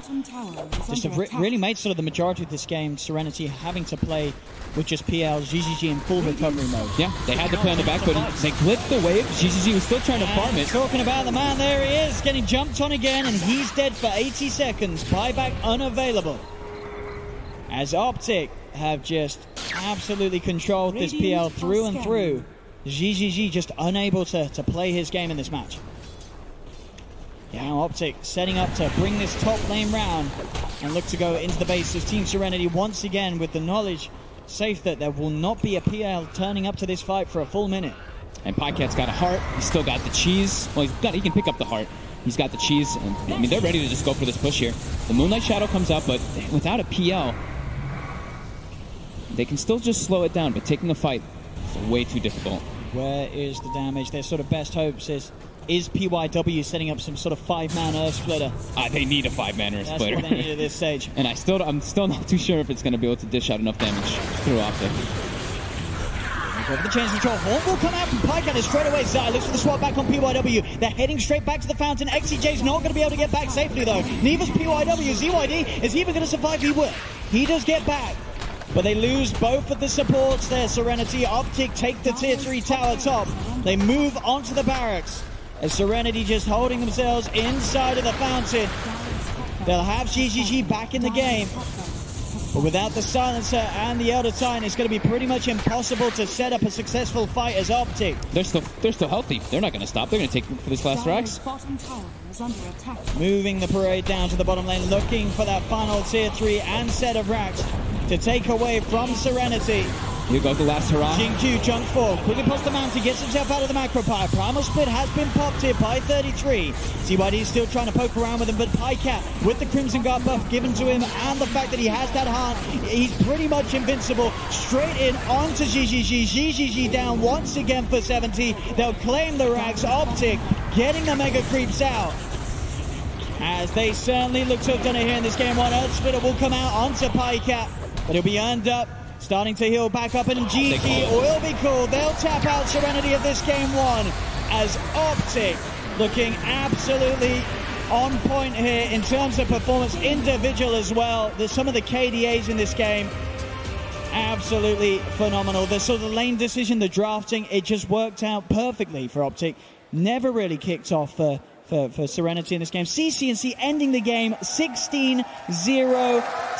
All those MasterChef streams must have paid off because he certainly cooked up a treat this game, Fog. He really did. They played so well, honestly. They played very aggressive. They didn't slow down, and they were playing with the team with the Storm and the Spectre in the lineup. The Spectre died twice in the game in the laning phase, but that was the only 2 deaths on Pycat throughout the entire time. They just kept that pressure up, 33 as well as Zai, constantly running around, and even PPD inside of those team fights. Some very clutch ice paths, controlling several heroes. And Serenity, it seemed like they were on the back foot just really from the beginning of the game. Sure, they were keeping the net worth kind of close, but as for making their own moves, it seemed so difficult for them to really take advantage of Optic when they were split up on the map. I mean, what do you feel was the biggest sort of fault here from Serenity? Was it one of the picks? Was it the draft, or was this sort of...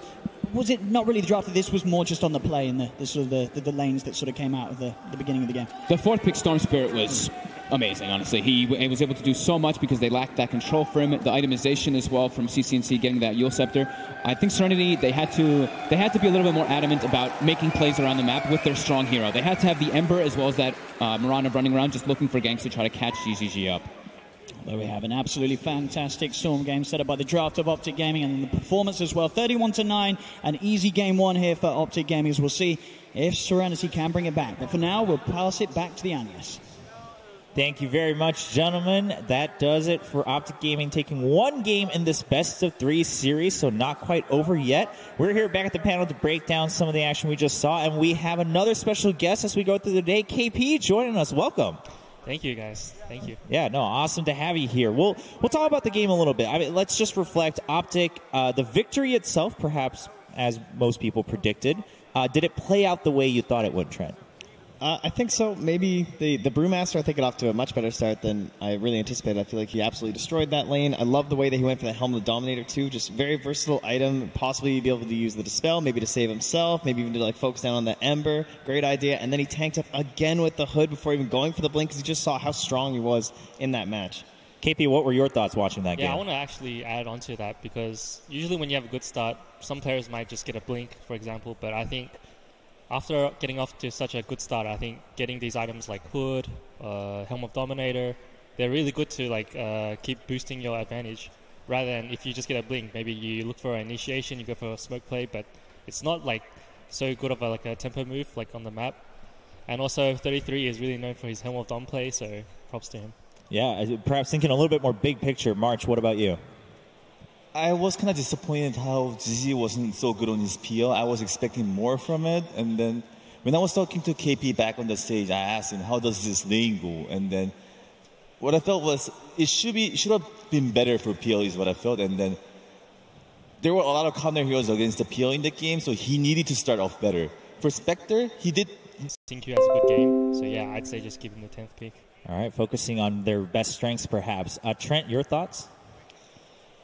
In general, I really like the way that Optic just kind of like played through that mid game. Like you kind of see how this Spectre, you mentioned that Spectre was the weakest core coming into that mid game, but there was so much strength just in the Haunt. Like it was okay if the Spectre was a little bit behind. They were able to kind of offload a little of that onto CCNC. He had a fantastic game on that Storm Spirit. So PYW was the hero, I guess, on the other side that I was kind of talking about, or player rather, looking for some of his heroes. Very difficult game for him to have a major impact because it was hard as an Elder Titan, I think, in that fight to really, how do you get good stomps off when the fights are so chaotic and you have these heroes that are just jumping all around? Like, very difficult to lock down a Storm Spirit.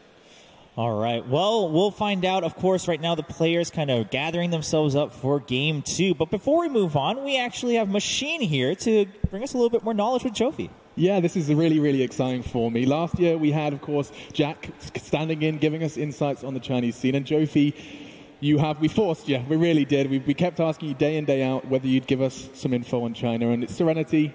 I just want to know if you can maybe tell me a little bit more, perhaps, of a team that not many people know much about. Yeah, and hi, everyone. Serenity is new here, and they are so aggressive. And I mean, I don't know PYW very well, but I know Thank You very well. Yeah. He was a Tongfu player a few years ago, and he's grown up this year. I mean, when he was a young player, and he's funny, and he said, I want to sleep, I don't want to play Dota. And now this year, he's a big boy now. He's grown up. Yeah, he's in the stage, and I think they can enjoy the game and don't worry about people's comments. Yeah. And something you said that was really interesting when we were talking backstage, you said that they play fun Dota. Yeah. What did you mean by fun Dota? I mean, they just be themselves. Right. Yeah, don't worry about their draft.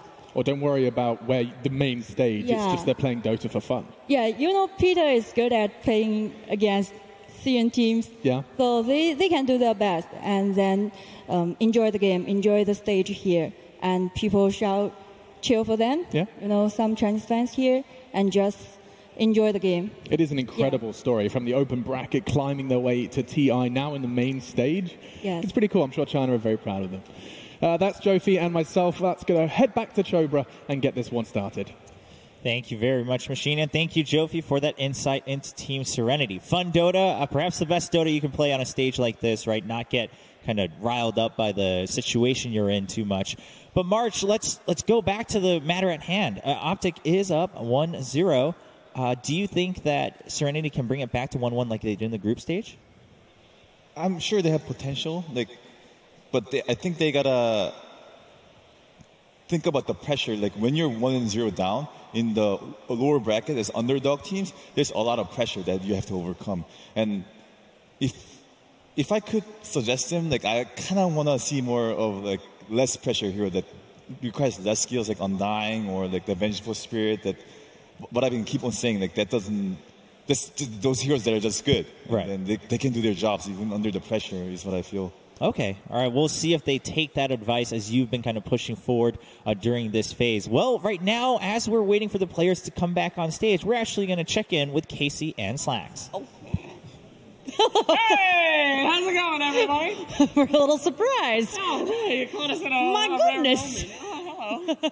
So as you've been watching, you see all of the amazing gameplay, the fans and the concourse, but you don't usually get to see the way the players see things. Absolutely. It's a much different experience without all the crowd out there, you know, from the outside. They're in the bowels of the arena walking through. In fact, before a TI game, it all starts right here at the team warm-up. They're in there, they're playing on their PCs, and then they move. We've got some things over here. We've some fruity snacks, some bars, some tea to make sure they're relaxed. Some bananas. That's very good, Casey. But then, where do they go from there? They girl? walk through the tunnel. Yeah, wait. We need a team name if we're going to be playing at the International. What's our team name? You go first. Team Tickles. What? Team Tickles. No. Team Angry Peeps. Angry Peeps? Team...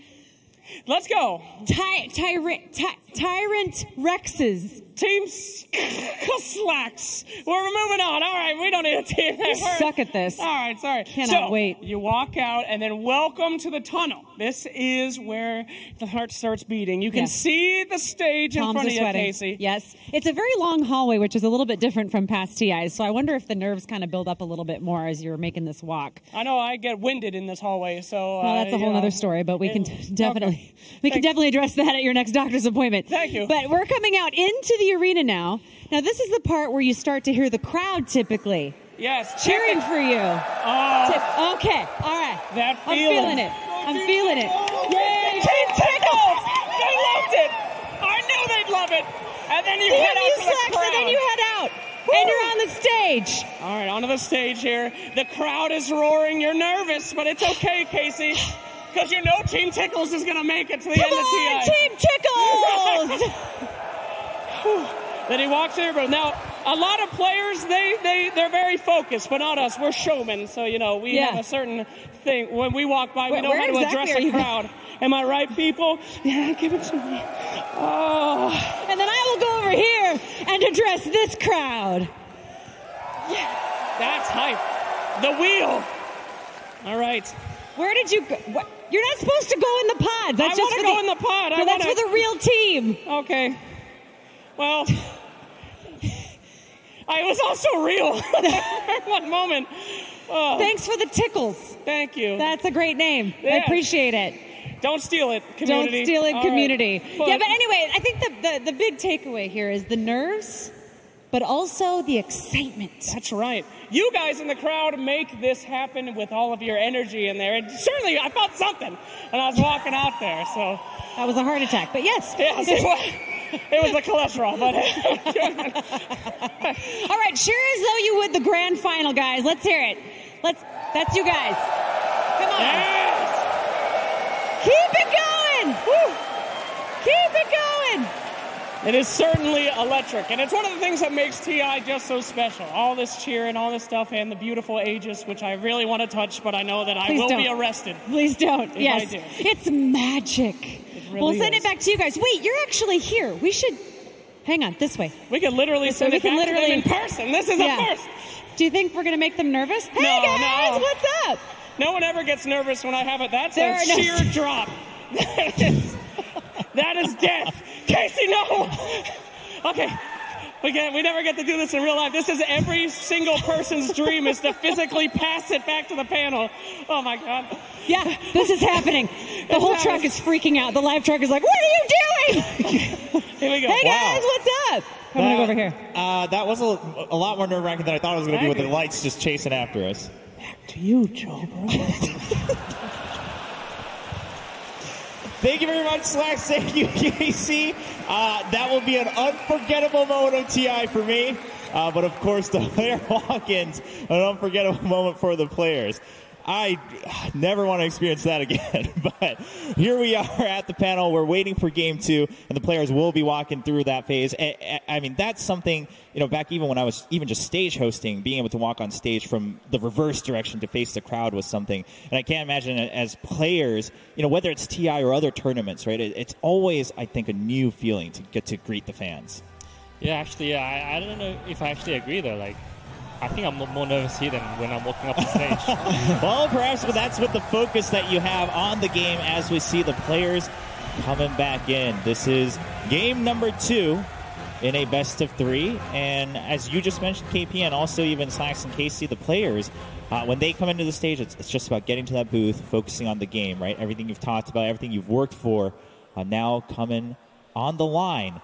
And right now, Serenity really on the line as they are facing perhaps moving down to the lower bracket, down 0-1 in a best of 3 here in, or actually, no, rather, elimination. The really lower bracket. Jeez, sorry. There's no basement I just level. made it a lot worse. Facing elimination, my brain's just been trying to figure that out the whole day. It's the Slacks whisper, I understand. And it has an effect. It really gets into your brain. But facing elimination, so a lot greater, of course, everything they've worked for, perhaps ending here at their TI run. But Optic Gaming, I mean, they want to be able to move on, right? They have a lot that they've kind of promised to themselves and to their fans. And March, let's check in with that. You talked about the pressure earlier. You talked about PPD perhaps bringing that upper bracket kind of vibe to this Optic Gaming team. Do you think that's going to continue in this game too? Definitely. I think Optic Gaming is capable of counterpicking what Serenity has, what they are doing. They know what they're good at, and then I feel whatever, last game, the PL was their comfort hero, and then it was supposed to be good in order for Serenity to win, but Optic Gaming just countered that pretty easily. And then if they do it again, it's going to be easy win for Optic Gaming. But like KP said, they got to bring in something random that PPD doesn't expect, the 10th pick for the Sin-Q. I'm looking forward to that in this game. What does PPD... Is there anything PPD doesn't expect? I mean, I feel like this guy just kind of reads everything in and out. What are your thoughts, KP? I think he wouldn't expect a 10th pick Ricky. Okay. Offlane Ricky for Sin-Q. All right. Okay. Trent, what about you? I saw them try that one. It didn't go all too well. In one of the games, I think they took a couple with... that was my game. Yeah, you were ready for it. You knew. Yeah. All right. There you go. I think... We talked about coming to this series how there's kind of this advantage. You're the underdogs, you're in the lower bracket, and you're like, yeah, we take that first game, and they're going to be so psyched out because they're going to be like, oh my god, we're like this good team, we're losing to Serenity. But it definitely flips the other way when you're the underdog and now you're down 1-0. Like now I feel like that edge you had is now a double edge because now it just feels like, oh man, these guys are so much better. We lost that game. Like they got to regroup, and maybe it is just something a little bit out there that will bring them back. But yeah, I mean, it's a mental fortitude game at this point, especially for Serenity, just being able to kind of stay in the booth, right, and not think about anything else that's surrounding them here at TI. Well, we're getting ready for that second game, so we keep talking about these surprises. So far, PPD is still holding strong. On the side of Optic, I mean, do they just continue to play it safe in the draft phase early on, just scout it out and lock in whatever they're most comfortable with? March, what are your thoughts? I think they definitely want to have a last pick if possible. I don't know how the coin flip went because they want to have the last pick to counter is what I feel. But at the same time, I think Optic's gonna start with something safe in the earlier route and try to counter what the Serenity tries to do is what I feel. All right, they saw success with that in game 1. Well, ladies and gentlemen, we're back on stage for this elimination match. Team Serenity versus Optic Gaming. Game 2. All right, and the draft is underway. We'll start seeing those heroes pop up on stage. But so far, we do have Optic Gaming taking that first pick, Vengeful Spirit, once again, playing it safe, and Serenity following up with a Lich and Tiny coming out early on. We're going to mix it up from our openers in the previous match. The same one for Optic, but this time, this was that Tiny that I was definitely looking for in terms of Team Serenity, but I think there might have been some concerns because Tiny's been suffering a lot against this Vengeful Spirit, like that minus armor, very brutal in the laning stage, especially if you want to try and be the support that's run up and try and harass. But they're going to go for it either way, and they have the Lich to kind of back that up with the Frost armor. The phase of this drafting is really fast. They're already almost in the second phase. We don't even get to talk about the first phase, but I guess they know each other really well and they know what they're going to play right now. Yeah, I was actually surprised they didn't pick the Tiny in the first game from Serenity. I mean, it's understandable for Optic because they lost with it. But Serenity, they usually do really well with the Tiny, and they also won their game yesterday with the position 4 Tiny. So it's also like a flexible pick. It's like 1, 2, 3, 4. You can play all those positions. So yeah, I think it's a great pick for Serenity. Yeah, of course, that's the kind of common theme I think we've seen in all drafts, right? The flexibility really working in favor of the teams who are able to use it to their advantage. And now we're looking at the next picks as the Visage ban comes out. So they picked Phoenix and then banned 2 heroes that's really good against Phoenix, Mirana and Bosklinks. So they still need, and then for now, Team Serenity have 2 heroes that are terrible against Phoenix. Like Lich doesn't have, he's a range hero, but he's not that, he doesn't have a long range, and usually he has a slow attack speed, so does Tiny. So they have 2 very strong heroes in their pool, though, like the Lina and the Gyrocopter. I would say probably one of those 2, I would guess, for Serenity in this phase. I guess that's why they banned the TA and Visage. They experienced in the lower bracket against Fnatic, where Visage was pretty strong against Lina, and then TA is always one of the CCN's best hero, and he loves playing it against Lina. So maybe we can see Lina coming as well. Yeah, I think Ursa could also be an open pick right now for TS Serenity. Ursa is a hero that can be played in a lot of positions as well. We've seen Sinkyu on the Ursa before. Yeah, I think it's just overall a good pick here. Although it's a bit early, but it's decent. What's your thought on the Lich and the Vengeful Spirit? Lich and Vengeful Spirit? Just some standard picks, nothing too special. And Storm Spirit coming out for Serenity. The typical Team Serenity picking their mid lane really early.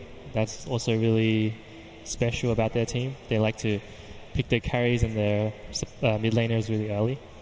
Didn't we see this hero as a jungler as well in the group stage for Sinkyu? He played in the top lane. Yeah. Well, still some questions to be answered for Serenity then in terms of the rest of the picks, but of course even where these heroes might be going. Now, Optic, what are they?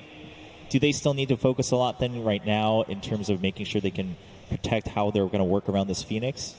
That and also just controlling the Storm. They don't want to run into the exact same problem they just saw Serenity have, right? You wind up with a draft that can't answer the Storm Spirit, but as mentioned, this one's just coming a lot earlier.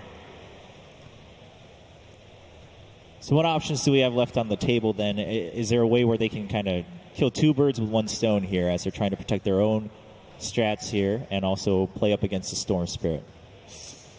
I guess you would usually go with PPD's hero here, because I have seen Zai play the Vengeful Spirit more. Oh, actually, is that PPD on Phoenix? It could be 33 on Phoenix. Yeah. We don't know yet. I don't think I have seen. We'll know, I guess, here. Yeah. Still quite early on, obviously. Optic taking their time. I gotta say though, this Storm pick is really, really early. It is. Oh, Nyx Assassin. I believe that is a 33 Phoenix. That's my guess. Yeah, it looks that way. And they can definitely mix it up depending, but yeah, more than likely that'll be the case there. So PPD on the Vengeful Spirit, 33 on Phoenix, and Zion Nyx. I don't think I have seen PPD on the Phoenix. Me neither. Maybe Zai's playing Phoenix, who knows? We'll see. All right. Well, the Nyx comes out. Still quite a bit to work through. Still quite a bit of flexibility on either side. Serenity really needs to come out with something that's going to throw Optic Gaming off balance, perhaps. They could consider that PL again just because it is up against Phoenix Egg, and the Gyro feels pretty bad now at this point, and they already picked their mid, so that's what they're forced into. But I don't think it feels that incredible here, you know? Like, you can get rid of the Fire Spirits, but... you know, do you really want to go back on this PL after a game like that? I think it's just a comfort pick, right? Yeah. We saw yesterday VGJ, they first picked the TB. I think at these lower bracket matches, I think they just want to use what they're best at. Yeah. Go what they know best, of course. This could be their last game, so they want to show everything they have, going back to that PL in this game too against Optic. So that answers some questions for Serenity and how they're matching up. I like the Lich pick here with the PL because it gives you flexibility to go offlane with the Lich as well. So he can dodge a lot of the lanes where he goes. So he can have a better start compared to the last game. I think this Tiny is actually going to transition to position 4. Yeah. Because we saw against Fnatic, they played a Tiny against the Phoenix. They know it's a bad matchup, so they immediately put the Tiny into position 4, and then they picked Sinkyu. What was he? He was Necro. Yeah. All right. Yeah, it's interesting that the offlane pool definitely has shrunk quite a bit, and it's moved into this different sort of a pool with like these Wraith Kings and Necrophoses because you tend to pick them up very early. But with the way that they draft in Team Serenity, if you have this option available for this last pick offlaner, it can kind of bring back some of those older offlaners in these situations where maybe you can abuse a weaker lane. That's how we're winding up with these Bat Riders, or even Brewmaster for some teams feels like he's better later on, but Optic have to kind of decide their last two heroes just right here from what they've seen from Serenity and maybe what kind of a pace they want their game to have. So they definitely need a counter to the PL here. Yep, Alchemist. That's a good one. Yeah, we talked about that earlier as well, Alchemist. It was either Alchemist or Spectre again, I'd say. That's true. Spectre obviously showing up in that first game. So now to the last bands, and then we'll find out how both teams round out in this game number 2. This already looks like a somewhat tough game for the Storm Spirit, too. Just like, what target are you looking to go on here? Even when you have an Orchid, you have to 100-0 this Phoenix, and then other heroes, maybe they're just going to get swapped out at some point during your initiation, then it's more mana for another Zip. On top of the control elements. Yeah. Like a stun out of the position 1 here for Pycat. Yep. Or a hero like Weaver, Yeah. who's like self-sufficient, strong in lane, making space for the Alchemist, something like that. It's already banned up there. Yeah. A lot of them are banned too, like the Necrophos, I said, the Mirana. for example. Okay. sorry. Oh, I don't know that many here comes to my mind for Serenity right here already. I think a Void for Optic could also be very strong. Yeah. But there's another one of those heroes like you were mentioning, like the Veno fits that bill, right? Very self-sufficient. And Husker being... Ursa. All right. Yep. All right, that is definitely a full position Tiny now. Well, yeah, the Ursa being locked in for Optic. That's it for their roundup. They keep the Ursa for themselves. The Husker was banned out once again as well. Serenity, what are they looking for here? What do we think the options are? Not too much time on the clock. 10 seconds remaining. I think they were trying to pick Synchros here, but like looking at it, don't you need a new mid hero that can do really well against the Alchemist? And you want to put Zincu on the Storm? Yeah. Yeah. And then have the Lich PL in the offlane sort of a deal? Yeah, that's what I think. And then, well, Storm can go to jungle after level 4 or whatever, and then Tiny can have a better start. Well, then something like a Bloodseeker. Yeah, that's a lot of Chinese in favor here. Yeah, Bloodseeker versus Alchemist. Good matchup. Only 10 seconds left. Serenity really thinking through. Yeah. And there you go. It is going to be the last the new Oracle, boys. That was like the first panel pop-off I've ever seen right there from KP. Okay, got it in there. There we go. Well, there we have it. All 10 heroes are set. And now to find out perhaps a different angle on this draft, BSJ, what are your thoughts here? I feel like there's going to be a lot of lane swaps this game, potentially. For the Ursa to chase after this Bloodseeker, I feel like there's a lot of good matchups for certain heroes and bad matchups for others, where it's very much going to affect how the laning stage goes, who's in whose lane. So we may see that at the start, but if we don't, Optic wants the Ursa against the Bloodseeker, and the Bloodseeker is going to try to avoid the Ursa either way. But we look at this 4-position Tiny, and I think that was the key factor for Serenity in their best-of-1 victory in the loser's bracket. And I think that his main bolster that game was the courier snipe. So if he can manage to kill that courier once or twice on the Tiny, not only will it win the mid lane, but it also gives a lot of experience when you kill the flying courier. And that made him able to snowball and turn into a core in his game, and I think that'll be a crucial factor going into this one. So perhaps quite a bit of cat and mouse here between all the different heroes as they match up. Absolutely, but I feel like they're going to have a tough time dealing with Alchemist as the game goes on. They're going to have damage issues. They can't kill the egg very well, and they have these two beefy frontliners, and I'm going to have to go with Optic again on this one. All right, Optic perhaps being favored as we go in. Well, we'll find out as we go into game number 2 in this best of 3 with Odie and Fogged. Thank you very much, Choba. Yes, game 2 now coming up. Serenity versus Optic Gaming. We've just had the 2 drafts in. Bit of a change around. We're seeing Serenity this time being the team to get their hands on that Storm pick pretty early on at the 3rd pick. What sticks out to you, Fog, this time around? Do you feel like, are we going to have a closer game? Is there better potential for Serenity here in this game too? I think the fact that they went with absolute comfort when I look at this draft. They love the Lich. They're one of the few teams that actually picked in the group stages. They're one of, there's been a couple support Tinies, but we'll say that they love to play that support Tiny. And then they pick XIQ on one of his signature Storm Spirit, even GGG, even after going 0-7 on the PL in that last game, they're still going to pick it. They went for all their comfort because this could potentially be their last game. Absolutely, yeah. But as you said, GGG may have had a bad game last game, but some of the other games that he has had here in the group stage particularly, he has had a very good time on. But we'll see how this one goes down. Of course, one game away from elimination, Serenity. They have to step it up as Optic Gaming. One game away from moving forward in this lower bracket of TIA. Wonder how we're going to get those lane setups, like BSJ was saying. They want to get certain matchups, but at the moment it does look like Optic is going to they're just going to put the Alchemist in the mid lane with what he's itemized, but they could still vary and change it up instead of having that Ursa versus Bloodseeker, which is, of course, quite a favorable matchup for the Ursa. And this, can they invade? I guess they can start to invade if the Tiny has a good game, but I think a lot of this is going to be up to PYW to be able to invade and gank this Alchemist early. Triple stun by Zai. Could have started to get a bit hairy from there as you took a blood rage by ZYD before they started to put the pressure on. They've got to be careful now as the wraparound comes in from Pycat and PPD straight away on top of XCJ.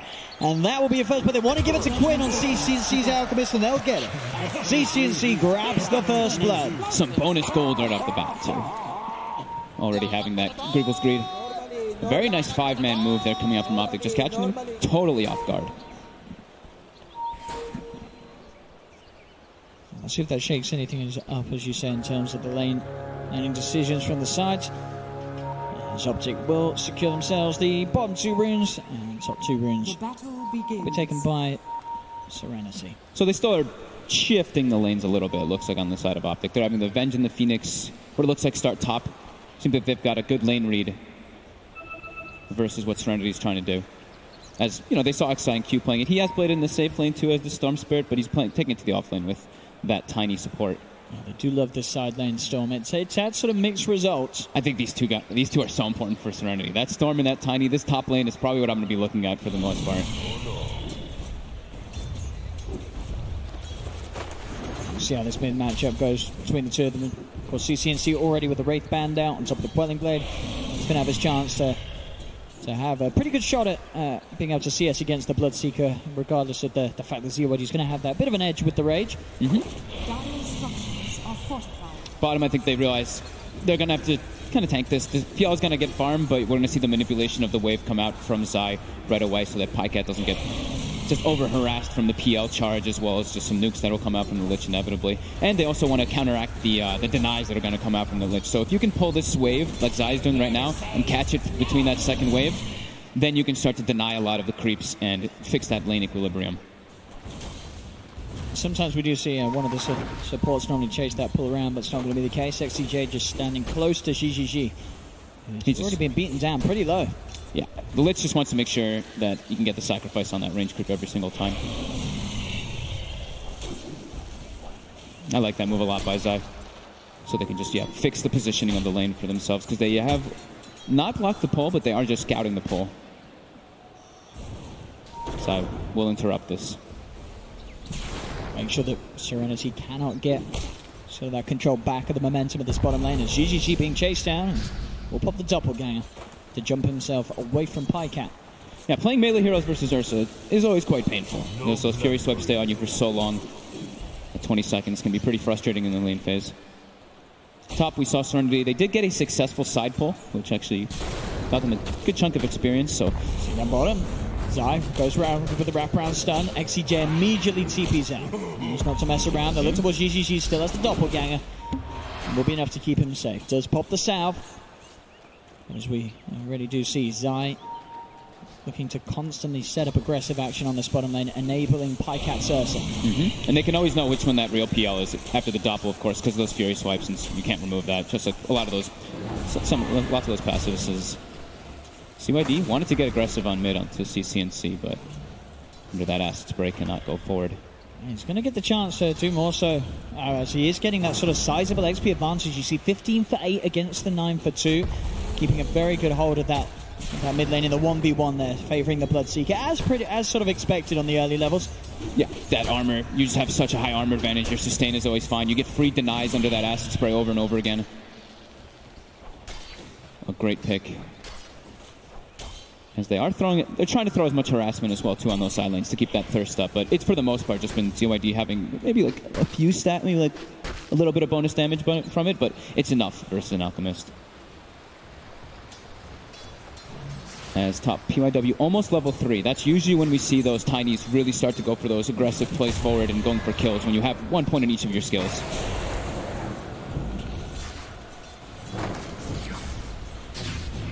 So far, the sort of first 3 minutes of play, it's still early days, but it's already looking better than the lanes did in game 1 for Serenity. We'll try for 33.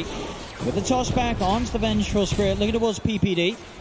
Do they have the damage to pop the Fairy Fire? They do have a tree throw as well. Not quite able to bring PPD down as he is able to heal back up. That was that level 3 that we've seen so often now in these support, well, not so often, but from PYW mostly. So as soon as he gets 3, wants to get aggressive. And you throw out a lot of pressure, you get those thirst stacks, you enable ZYD to shut down CCNC. And the sort of the XP difference I'm also looking at. He's halfway through level 4 CCNC, and yeah, on ZYD about halfway through level 5. So pretty much a full level advantage coming up soon. Yep.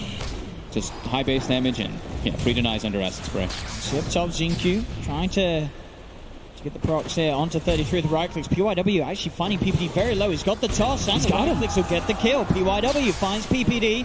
Xingqiu not quite able to get 33 as 33 will dive away. Does have to TP back to base though, so this side lane storm on the aggressive dual lane working out very well so far for Serenity. Yeah, and look at the mid lane. CCNC actually just has to leave because of all that pressure that's coming out top from that Tiny. It's just leaving everybody too low, and CYD just has full thirst stacks. So bounties will come out as well as that shrine, as I'll be able to claim one of them, well, 2 of them for his team. Give CCNC that nice chunk of gold. Dire's middle tower is under attack. Xingqiu here, of course, buys the ball, pops a couple of charges, and is able to fill it back up there with that bouncy rune. So able to return to the lane. TP to base or shrine, depending on how many thirst stacks or if any rotation comes out. But right now it does look quite Serenity favored. Their offlane Storm Tiny doing excellent. The PL is getting a great amount of farm, and of course that Bloodseeker is doing great. So they're definitely feeling quite happy.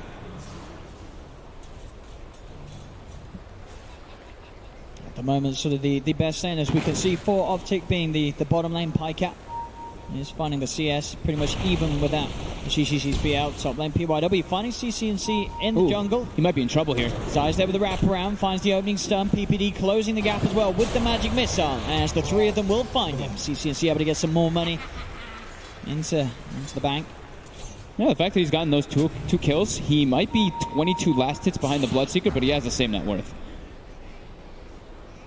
Just Optimus things.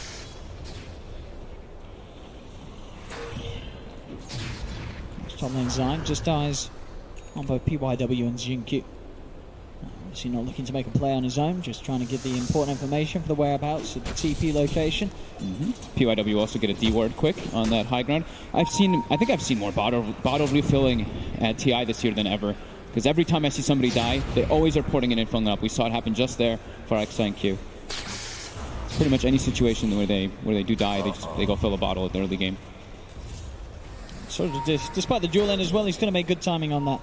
At level 6, the Storm, so won't have that safety. And CCNC, he's low.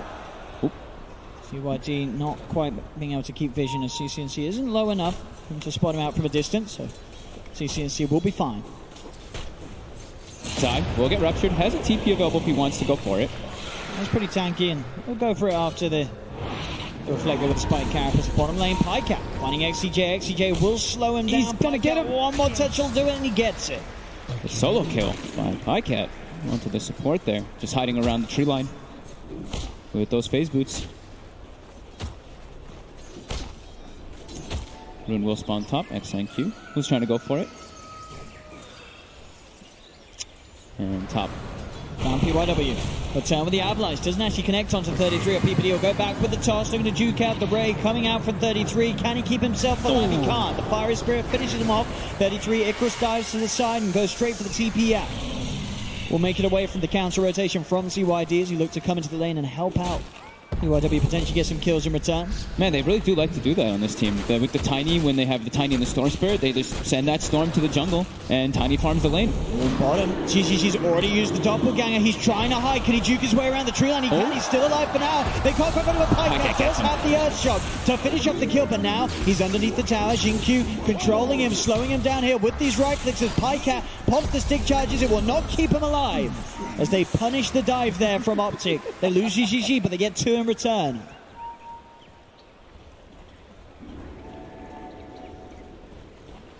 So whilst this is going on, CCNC continuing to just farm up the camps, work his way closer and closer towards the relics. It's 1,200 towards it at the moment. He is top net worth. I think this Optic has to just keep going to lanes. Just keep showing your faces with these 4 heroes in the laning phase and just allow CCNC to sit in the jungle. Even if you might be giving up some kills, as long as you're putting pressure on and not allowing them to invade, then I think you're doing your job on Optic.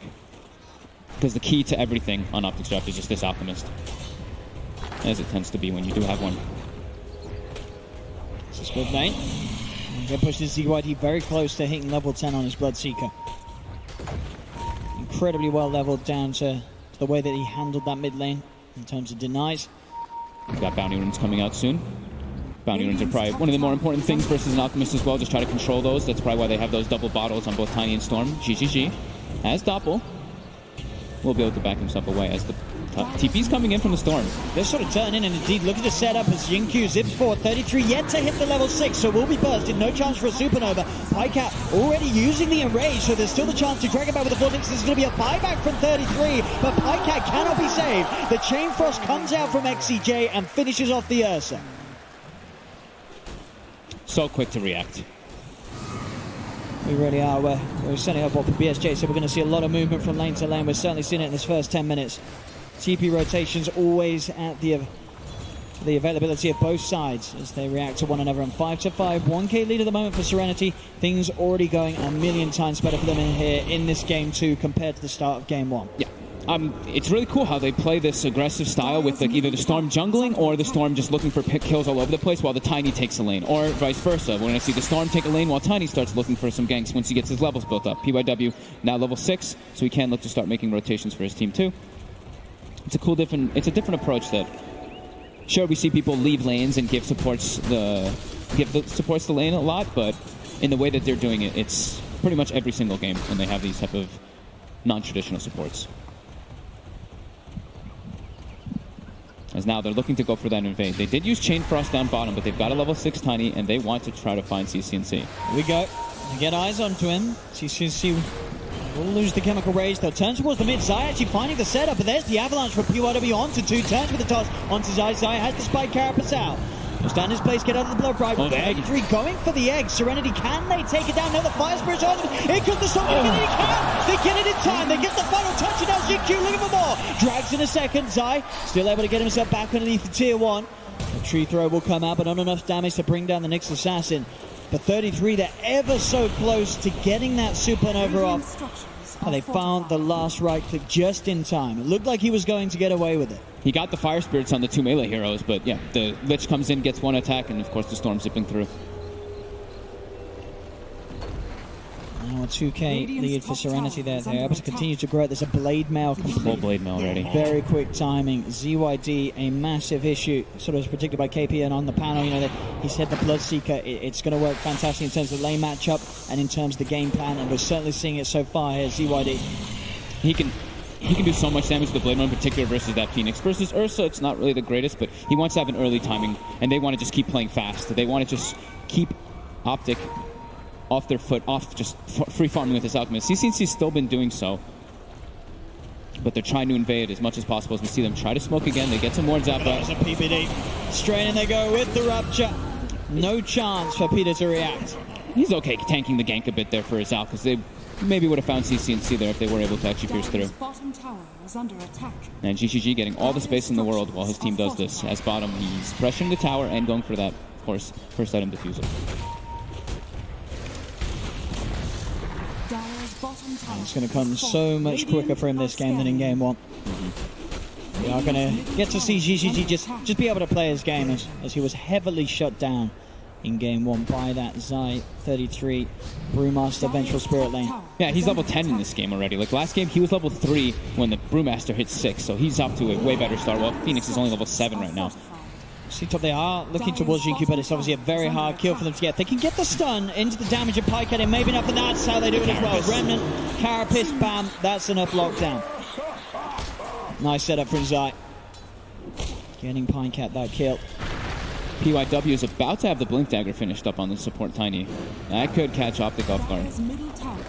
As mid. So CNC. There's the egg. And they will go for the egg here, but they will turn, and with the right clicks, they'll be able to take it down again. Serenity dealing very well with the 33 Supernovas as they'll find that tier 1 tower mid. He's committing a bit too far forward and kind of expecting that his Fire Spirits will do the work, but with 3 heroes there, they could actually get. I think one of them might not have been hit by the Fire Spirit. GGG.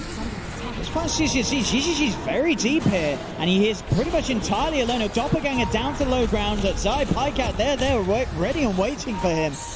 He's got to be careful how deep he goes, GGG, especially past the shrine. Optic are always going to be able to bring him back up. 33 plays a little too aggressive, and then GGG plays a little too aggressive too. Obviously, whilst this has all been going down, sure, we've seen sort of 33 dying and such, but the space has constantly been there for CCNC. He's very close to his relic, and again, a set of Spike Carapace off the back of the Remnants. Jinkyu, he has to be careful farming aggressively like that. Zai, you've just got to expect that he is going to be there with that Spike Carapace setup. I think they're playing a little bit too split up versus the Nyx Assassin. They can have one person split, but when they start having 2 people split up like that, it can be pretty problematic as PYW just steal that bounty rune from CCNC. Maybe look for the toss setup. Doesn't quite manage to keep the vision, keep the range. They get the ward though. And they do have high ground vision for now, but PPD will take that one out. And he'll play with his life. Yep. Straight in PYW with the blink combo. Another pick up for the Tiny. 5, 2, and 1. Getting a lot done across the map. But CCNC has that Radiance at a very quick timing still in this game.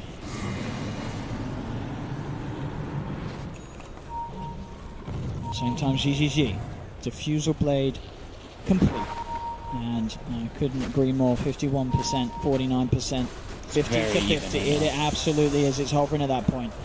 On one side, the Alchemist, he's in a good place. He's not in, in an amazing place. This isn't sort of totally out of control, but he's not been knocked off his game, as you said. Gets the relic at a respectable time, not a world-breaking time, but he has it. Yeah, it's still pretty fast, to be fair, because he was put under pressure under a hard lane, right? That Bloodseeker matchup, not fun for the Alch. But Serenity, they do have 3 heroes farming pretty well, and even their Tiny support is keeping his ground ahead of the Phoenix on the opposing team. Zai just constantly stalking the Storm Spirit. Radiant's top tower has fallen. Zai is... I mean, Jinkyu, if he presses Q, he's probably going to die in this time, but Zai will not wait for that. Just go for just a bit of damage. They got the toss back. They found CCG, gets swapped out. But the burst is high enough. Serenity finding the Alchemist. A big kill for them to get. 33 goes for a Supernova, but it's well out of range of any of the members of Serenity. Oh, the stun. The Spike Carapace. Jinkyu just zips into his own demise. He goes straight over the pool lining. They have the stuns out. Now, Serenity, they've got to be careful. They've lost their Storm Spirit. GGG is pretty low. The Spike Carapace there from Zai holding PYW back. PYW gets the blink up with the Sunray from 33. Finds GGG. Looks towards XCJ. Pikeat's in with the blink. Gets the double kill. As Jinkyu's got to calm down a little bit on this Storm. He's making some plays that are costing the team pretty heavily. Zai's doing so much work for his team just by clicking Spike Carapace in smaller situations, but always being in the right place at the right time too. And his skill build, going for, I mean, he is level 10, so he's very high level on the Nyx, but having those 4 points in that Spike Carapace, low cooldown, always able to get the follow-up stuns afterwards. And now they've got a gold advantage in this game with an Alchemist. But what a toss back to start it. Oh yeah, and Pikecat as well off the back of that, very close to having a basher on top of the blink dagger. Oh yeah. So the life of Jinkyu's Storm gets even harder. And Zai again just giving so much info for his team over and over again. Some TPs come forward from Serenity. GGG just wants to get that farm going on those Ancients. I really feel sort of against this Nyx Assassin, they've got to get more sentries down, right? Because at the moment, I'm looking across the map, they've only pretty much got 1 sentry out and down. They were prioritizing getting PYW that blink dagger, so he wasn't really buying anything, so it's been all on XCJ to buy all of them. You see he's actually queued up like 5 or 6 sentries. There so, we go. Yeah. They need to have them out. They'll get the blink here. PYW onto 33. Not quite enough burst damage as 33 is able to Icarus dive away. They'll pick up a tree. They won't chuck it out. I know the damage will not be enough. 33 gets himself away. He's starting to head towards top. But with the ward down, Optic Gaming will know about this movement. They need to have invasive wards in this game. Just trying to hunt whenever that Alchemist does back up and resort to any of that defensive farming. And now they will unify themselves up top. Radiant's bottom tower is Zai, you can see him already ready to lead out again, and there we have it, immediately in on top of the PL. They look for the magic missile onto PYW as well. Chain Frost is out from XCJ. They're trying to beat down onto Pycat. They do toss Pycat away, but PYW is pretty deep now. Zai's still there on the sidelines. PYW turns towards Pycat, but Pycat gets the slow up. The Fury Swipe stacking up. PYW is still alive for now. CCC with the blink. Jumps in, gets the stun out onto XCJ. The Wave of Terror and the Acid Spray melting through the armor. Optic cleaning up the fight. Team Serenity, they had an okay laning stage, but they keep going out, as you say, totally alone. Zai just able to outplay them every single time. This Nyx Assassin pick this game has just done so much to disrupt any sort of movement from Team Serenity. Zai in this series is just all over the place. He's always where he needs to be, and him and Pycat seem to be on like the same page, because every time Zai's there, Pycat's ready for that follow-up. Even versus heroes like that PL or that Storm, Zai has enough control with that extended amount of stun that he has. He has 5.2 seconds of disable if he gets both off. They do have the sentry down here. Zai, he's been found. They managed to finally see him. He does get the spike carapace out. Can he actually get himself away? He cannot. So they will kill off Zai. He does get the bounty rune as he dies, though, at least. See, actually around the pit here, Pycat's able to find the opening onto GGG. Gets the bash. GGG's gone. They get the jump as well onto BYW. 2 dead around the pit. 33's chasing down for more. He's got his eyes on XCJ. The Fire Spirit's out onto the Lich as well, as XCJ will tick out. Optic Gaming may have lost Zai, but they take a confident fight around the pit. Xinqiu's able to get in and on top of PPD. But Roshan is there for the taking. Pycat's into the pit. He's got the Basher. He's got the lifesteal. And with 3 dead on Serenity, very unlikely they're going to be able to do anything about this. Yeah, there's still Supernova available too. Been killed a few times, but dies way too fast on this rush for them to be able to contest, especially with 3 heroes down. And now things are getting scary for Serenity. Optic now 5k ahead. They have this Alchemist. CCNC sitting in the absolute top spot. The net worth falling off drastically away from Serenity's lead that they did have coming out of the laning stage, as this whole mid game has been Optic Gaming through and through. Yeah, they have to commit so much forward for Zai, but Zai does get the bounty rune before he dies, so gets his team some gold, and also splits up the map, right? They have 2 of their cores down bottom ganking this Nyx Assassin while there's a fight going on around the Roche pit.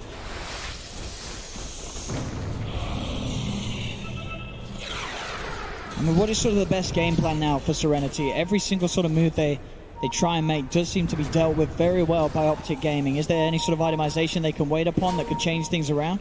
It almost feels like they need a gem because of how obnoxious Zai's being, but they don't really have the gold to go for it. I think just getting ready with more sentry, but again, Zai is just setting up so much here for the team. 1, 2, and 11.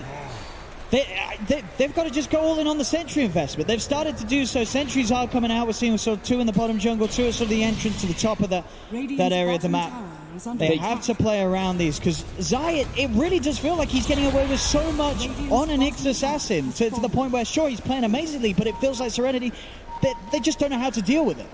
In the last 5 minutes, they've just been giving kills over and over again on their important cores. We see GGG is 0-6.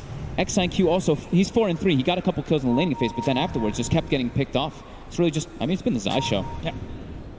Dire's top tower is under more and more sentries are getting put down by Serenity. They need to just buy as many as possible. Like PYW's even starting to buy some on the tiny. Coming in here, but there we have it. That's how easy it is. You know, you buy to take that say that he's still alive for now. Shows himself up. Is he really going to win this? Oh, the Chain Frost will finish him. They get him with the Chain Frost, but they lose both ZYD and XCJ for it. So Zai, he'll take that. Yep, they've got the BKB on the Bloodseeker, but gets instantly disabled before able to get it off. And yet, they had sentries this time, but they were not prepared. Maybe a little too late. We'll sort these sentries out. There's already this 9k lead for Optic. As we keep saying, just the space and the kills that Zai set up. And it wasn't just 1, it wasn't just 2, it was one after another for a good sort of 5 minutes, maybe even 10 minutes of the game. Look what 33's doing. He's actually got his Vitality Booster locked so it doesn't finish that Aeon Disc. So if he does get gone on, he can hesitate and then, assemble it. Oh, that's smart. That's really, really smart by him. That's smart. But they're in a very dominant position as now they're looking to siege her tower. And they've got a full Manta on CCNC and getting close to even a Shivas, which... Serenity's really lacking the damage to deal with this Alchemist now, who has double the net worth of the Bloodseeker that won the lane. He's absolutely massive, CCNC. Do have an Orchid picked up on the storm on the side. PYW to find the opening, but again, Zai lives. It's not enough damage to burst him. Pycat in on top of the Tiny. There's the zip from Xingqiu. Will finish off Zai. Turns towards 33, but there he goes. He unlocks it, assembling the Eon Disc. Goes forward with the Icarus Dive. Has the Supernova from the high ground. ZYD is fighting back. Does manage to finish off CCNC there with the BKB. The Supernova successful. Xingqiu still alive for now. He's low on health. He's got a bit of mana left. Does have to be careful with 33. Looking for the Sunray connection as he zips himself away. ZYD starting to a lot low. They are low on Optic. He's found a third. He's got the double kill. They're kiting up Pycat. GGG with that diffuser blade, burning the mana. Pycat getting slowed down. The Bloodbright will kick in. There'll be a buyback coming out from PPD. He's coming across looking to make sure that they don't go any further on to Pycat, as Pycat will be allowed to run back to safety. But Team Serenity sort of against the odds. They're able to fight back very well. The BKB coming online for ZYD. He was able to sort of get his job done. Just run around the fight, create chaos, and get these kills. Both him and GGG just swarming hero after hero. Getting so many thirst stacks in the fight. They take out CCNC, and from there, it gets difficult. We just see the Ursa again cutting up over and over again from that PL. And even though we saw that, that cute usage as well as that Supernova from 33, it wasn't enough for them to take the fight. PPD will find XCJ, swats him back into the claws of Pycat. Pycat gets himself a quick kill onto the Lich. Still maintaining that lead, Optic Gaming. But Serenity certainly showing us how they can fight despite being behind. Is that the Shadow Blade finished? All right, GGG does have a way to protect himself now a bit. But I do believe that they are carrying sentries on Optic. They have one sentry, so not the most amount of detection. But Dust as well on side. Okay, yeah, he does have Dust.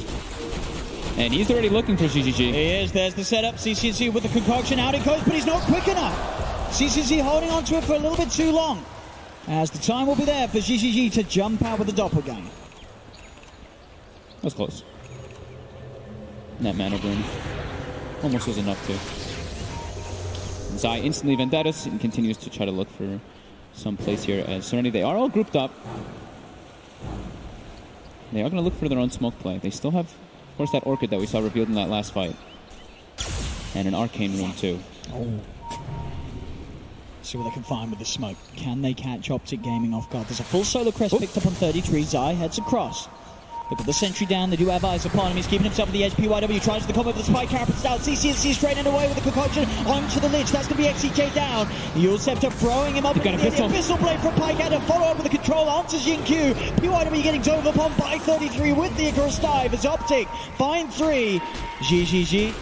Also being eyed up by 33, is able to doppelganger down to the low ground, but again, Optic Gaming taking these fights, Zai's positioning, disrupting the smoke attempt by Serenity, and allowing them jump to be made. Pycat with that newly picked up Abyssal Blade, instantly on top of that Storm Spirit after Yule setup from Zai.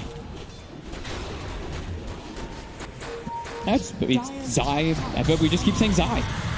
Breaks the smoke, sets up perfectly for his team, it's just all over the game, this man.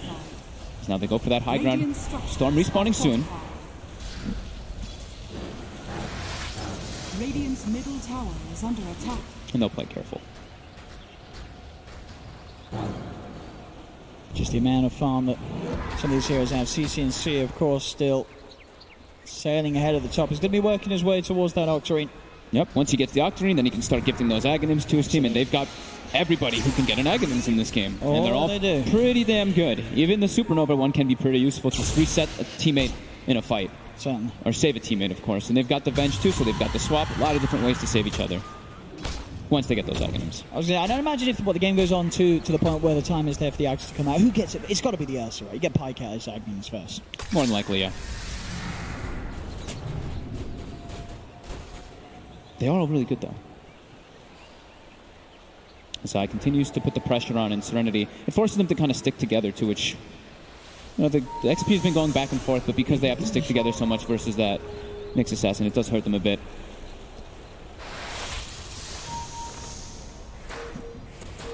Zai is looking for him. Doesn't get the Carapace onto the remnant, but Do they have the stun follow-up? Oh no! Quinn doesn't quite get in, and he stuns himself. They're actually going to zip onto it, but it's a bit of a bait because Pycat's there with the Abyssal. Jinkyu comes back in for that. Zai, still alive, finally gets taken down. There's going to be the buyback here from Jinkyu. They're looking for the big team fight turnaround. Can they get it off? The Sunray there onto PYW to dive forward into the Supernova. Comes out for 33. ZYD looking to chase down Pycat. Can't quite finish off the Ursa's. Pycat survives. Jinkyu has to be carefully brought back, but this one does come back in on top of Pycat with the zipper. CCC's there with the quick to the bash, comes out, they lose Pycat. ZYD moving incredibly fast at the moment for the amount of stacks that he has built up from the thirst. Going for CCNC, the Solar Crystal 33 out onto CCNC. CCNC will be disarmed. ZYD going to head himself away now. That's the stun alive for both of them. GGG still alive, trying to sneak away under the Shadow Blade. Will he get away? They don't have detection down around here at the moment, so GGG should be fine. As he heads up towards the top, they are sort of moving in his direction, but it looks like the fight will end as it were. As that buyback from Jinkyu certainly sort of allowing them to get some of the kills in response, but he does end up going down a second time. So the big heroes stay alive at the end of it all. CCNC standing tall. They were trying to take advantage because CCNC at the start of the fight, he actually didn't have Chemical Rage for about 20 seconds, as we're going to see up on this one. Of course, stunning himself too. We see the Storm zips forward heavily, but with Pycat in perfect position, just that quick blink, Abyssal Blade, they take out the Storm. And you see CCNC's being careful, hiding on the sidelines, hiding himself, because that Chemical Rage is not quite ready, as you see on the top. That ulti, not available. 33 able to position himself to kind of separate the fight too with the Supernova right here, which made it a little bit awkward for them. And we see 5 seconds till that Chemical Rage, and then Optic starts to feel very confident in the fight. But we are certainly seeing these sort of these drawn-out fights, the potential of ZYD. Yes. As he gets stronger and stronger with the thirst. Yeah, he can sort of get that next big major item. He is going to be a real problem in these team fights. Yeah, and also GGG too, because he's been able to weave inside of the fights because of that Shadow Blade. He is 0-6 still on the PL, but once he gets a heart, if he does go into that Shadow Blade usage, he can reset his life over and over again and try to look for those fights. See mid. Oh, he's trying to play with them a bit there. He's going to get punished for it. The dust coming out, so CCNC has the vision. I think it was Zai. Zai from the low ground, popping that dust, making sure the vision was there for CCNC to land that concoction. GGG actually, he doppeled forward, and then he sent his illusion backwards, and he kept his hero actually in the main, so they just went on him. They seem to just know. It's going to be disarmed here, ZYD, of course, with the halberd. Do they have a swap? They do. PPD closing ZYD back into the claws. And the bash. The bash is there. ZYD, can he run himself away from this? The Sunray taking him down, as well as that urn will be enough. Oh no, but he's still alive. Is he going to live? Oh, don't survive. He is going to be fine for now. Obviously, the rest of his team not too great. He's lost a couple of teammates. He will look to lifesteal himself. Back up, but Pycat and PPD there into the pit. And they should get away with this one pretty quickly. Hunting. He is. Can Zai find anything here? He's only PYW here at the moment. PYW will look to skip the creep waves. Zai with the spike carapace set up off the combo. The TP in from 33 as they will slowly but surely find PYW. Cannot run himself away from this one. Another setup from Zai.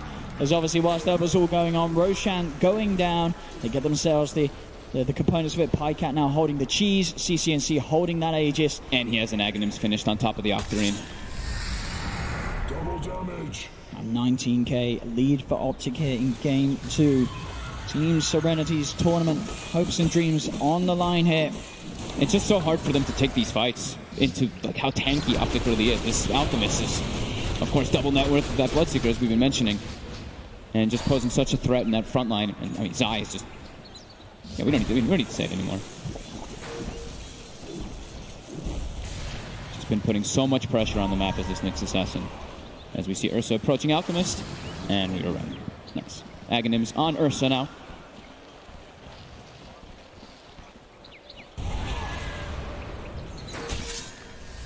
Outside the pit, outside the base, sorry, he stands up, ready to keep tracks on any members of Serenity looking to leave that base. The only thing Pycat really has to be careful here is about being silenced by the Storm. If they can bring him down and find him, because even if he's got that Aghanims, before he's got BKB, he can't obviously use that in range if he is silenced. But he will be building toward that next. CCNC. The trouble with the Zipin gets the Vortex, but the Aegis is a bit of a tricky target. I mean, ZYD does pop the Rupture upon him, but no chance of following that up. Definitely not. They're They're building some time though for GGG to push top, and he will be approaching toward that heart as well. So he gets the tower. Maybe we'll force some reactions as we see Zai already starting to make his way up there. XIQ has to be careful when he goes for those far zips versus Pycat with an Abyssal. Yeah, so PPD there as well, prepping for sort of that swap. They're going to be ready for it next time. It's another tower taken by Optic. Full Vlads now finished on the Venge. The build we've been seeing quite often now on that Venge.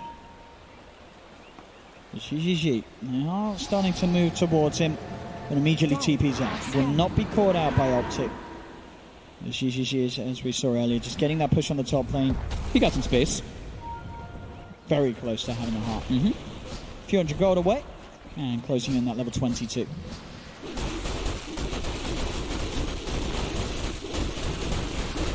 Optic all about this map control right now. They can look for fights at any moment pretty much because they've got this Octarine, they've got the Aegis. They're so strong right now around this Alk. And they're going to look for those bounties soon. Just keep gaining that lead more and more so. But they're definitely feeling very confident in this one. As we see them smoked up, they're behind CCNC. Serenity pretty much entirely up on the high ground, so unlikely for this smoke to catch out any members of Serenity. Not even GGG pushing out at this point in time. Yep. Bounties coming out. Optic will claim all of them, but XIQ jumps very far forward. He'll take one. It's now Serenity. 400 gold for the bounties for the Alchemist each. As CCNC can choose to go for another item if he'd like to, since he's already given probably the most important items, and he's going to go for his own AC, so they can go for that base siege. So we have the heart finish now for GGG. Same time, BKB is there for Pycat. So they can, weave and fight as long as they can keep those thirst stacks for ZYD. We can see that he still kind of can deal some damage in the engagement, but still seems like quite a mountain to climb for them to come back in this one. It's 22,000 gold lead as well as a 10,000 experience lead for Optic. How well can Serenity defend the base? CCNC, straight in he goes, does get ruptured and tossed back. But he's still pretty healthy. He's at half health. He's getting healed up as well by the Sun Ray. Pops the Manta style. Does get silenced, but there's the jump. Pycat straight on top of ZYD. And ZYD just gets ripped to pieces. Will buy back straight away. The Chain Frost bouncing between Optic. PPD with the swap trying to keep Pycat safe as there's the Supernova out for 33. GGG looks to get on top of it, trying to take it down, but now we're back off. He's on the retreat. The Supernova's going to catch him. They have the dust. Zai's there with the stun. That's going to be GGG taken out of the game for 75 seconds. He does not have buyback. There's now Optic ready for more. Xingqiu comes in with a big zip. It's not quite enough damage to get any of the kills though. PYW getting bashed. Pycat finds another. Zipping again from Xingqiu. He gets used. Do they have the control at the back of the Yules? They do. The stun comes out for Zai. They hold him in place. Xingqiu's out. Does have buyback available. But the bottom racks looking to be in trouble as Optic push on forward. Serenity just having to keep themselves back in the fountain. As Optic will clean up the bottom set of racks, and with all tier 2s already taken, they can look for more. Aegis got reclaimed, but CCNC's perfectly fine. He was more than healthy. Forced the buyback from the Storm. XIQ. What can he do? He goes into on the mid lane, looks to clean it out. Zips back in, fortification pops as well. Just trying to buy time before the rest of the teammates are back in on Serenity. 20 seconds until GGG's back in. As a second set of racks starts to go down, they get the swap. ZYD straight into the bash. The Abyssal drop down. Xingqiu will zip him with the vortex, zips back out, but now ZYD gone for 100 seconds. Jump forward from PYD with the avalanche toss combo, finds the vengeful spirit, but he gets chased out. The bashes come out. Can PYW get himself back to safety? Xingqiu trying his best to save him. Keep the attention away. He's looking for 33, but Xingqiu, he's pretty much out of mana. You can get a couple more procs off. Zai does get taken out by GGG, but the bash is there for Pycat into the concoction. That's ZYD gone as well without buyback, as Optic Gaming still up as a full 5 man as Zai buys back in. They move towards the top lane. Serenity with just 3 left alive. Can they really hold back Optic? Their last chance here at TIA. Serenity, after an up and down run through the group stages and trying their best to move forward for the low bracket, looks like They may have finally met the green wall that's ready to stop them. Optic control onto PYW. He's surrounded. The Supernova's out again for 33 as PYW will buy back straight away. But there's still no Storm, no Bloodseeker. The top brack's getting taken down by Optic. Radiant's top A Serenity. They may give it one last go. They won't. They'll tap out. GG is called. Optic Gaming take the series 2-0 and will be moving forward once again here in this lower bracket. And Serenity have reached the end of the road here at TI8.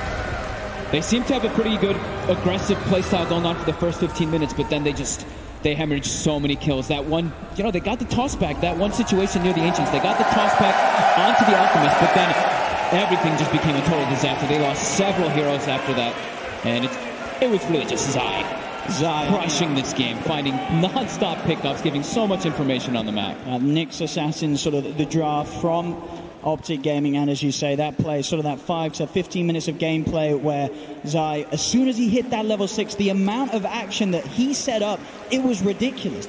Serenity were just not ready at all to play against sort of the pace of the game that Zai was playing on this Nyx Assassin. So many kills set up, at least about 10 of them, to the point at which Serenity, they were 9k gold behind, and they have very little options in terms of being able to make a recovery. As Serenity knocked out of the competition, Optic Gaming will be moving forward, and we'll see more of them very, very soon here at the International 2018. But for now, we'll pass you back to the analysts to wrap up the 2-0 victory for Optic. Yes, thank you very much, Odie Pixel and Fogged. Indeed, Serenity, their road ends here. Optic, though, moving forward, and what a convincing fashion they had. We have freshened up the panel as well. We have still got Mark, we got Cinnamon, we got Trent and myself as well. Hello. Optic taking their leave as well from... Oh, that wasn't for us? That was not for us. But what a... I'll clap for you, Trent. Thanks. What a performance. That was very dominating. We heard BSJ at the start of the series. It's going to be very tough for Serenity to kill the egg, to kill the Alchemist. And that was exactly what happened, Trent. Yeah, I think you saw Serenity starting to find that comfort zone where it was getting a little chaotic. And there were a lot of these fights in the mid-game and Storms zipping around. You got a Bloodseeker running. That's the kind of stuff that you're looking for this kind of scrappier team to maybe take the game. But Optic definitely found a way to stabilize there, got back into their game phase, found some very good eggs. The first couple, not so good for 3-3. I think he had a hard time finding that proper positioning with all the move speed and everything. But by the end of it, they just looked to be outclassing. Yeah, I think that's a good way of just breaking it down. They really just played better in every aspect of the game, really. I would say there's plenty of moments in that game where you look at the moves that Serenity are making and how they're combining their spells and what fights they choose to take compared to Optic. There's a couple of moments that just have me going, like, what just happened, Whereas Optic, they seem very much on the same page. They have a very good idea of how they want to play it, as the cast has pointed out multiple times. The Nyx Assassin kind of leading, giving them that information that they take advantage of the Serenity team with. And that's all it took. What's your thoughts on the series, March? Draft. I felt like how they played in the laning phase, they definitely showed they have skills to win against Optic. But picking Storm too early, and then I think I have seen multiple cases where the PL-Alchemist relationship with Alchemist being picked after the PL or picking the PL after and then banning the Alchemist earlier in the series, and the synergy between Weaver, Osa with Alchemist, those kind of stuff. So in general, I felt like Optic had a better draft. Coming into this series, coming into this international, Serenity, unknown team, they came pretty far for a team of relative unknowns. So some credit is due here too. Surely, Trent. Yeah, no question. I mean, they looked very strong. They took top spot in the China qualifier, which was a surprise in itself. I know that not many people are predicting that in terms of just the compendium to start. And then they come into the group stage. They make their way past that because that's another elimination potential. Then they get through their first bracket first match in the lower bracket. So it sucks. It doesn't feel very good for them, I'm sure. But I hope they can be proud with what they did today. Yep, they ran into a green wall, also very much powered by the Nyx Assassin of Zai, who is sitting down with Casey right now. Congratulations, Zai. Thank you. Great game. What do you think in particular made that such a great Nyx game? Well, I think they exposed their heroes pretty early in the draft with the early Storm pick in particular. It kind of just makes Nyx a good hero. It's not great against PL, but it's pretty good against Bloodseeker as well because you can just carapace the big round blood right thing. So yeah, she's a good pick. And is there anything that you want to say to Serenity for how far they came in this tournament and really defying some of the expectations? I mean, I think it's great to see that China has new blood and that they have teams that still continue to show up. Because to us, they're mainly unknown. I've only heard of, I think, 2 other players before, and their carry player and their offlaning Xingqiu. But apart from those 2, I didn't really know who they were. But I mean, they've gotten this far, and it's no slouch. So just keep going.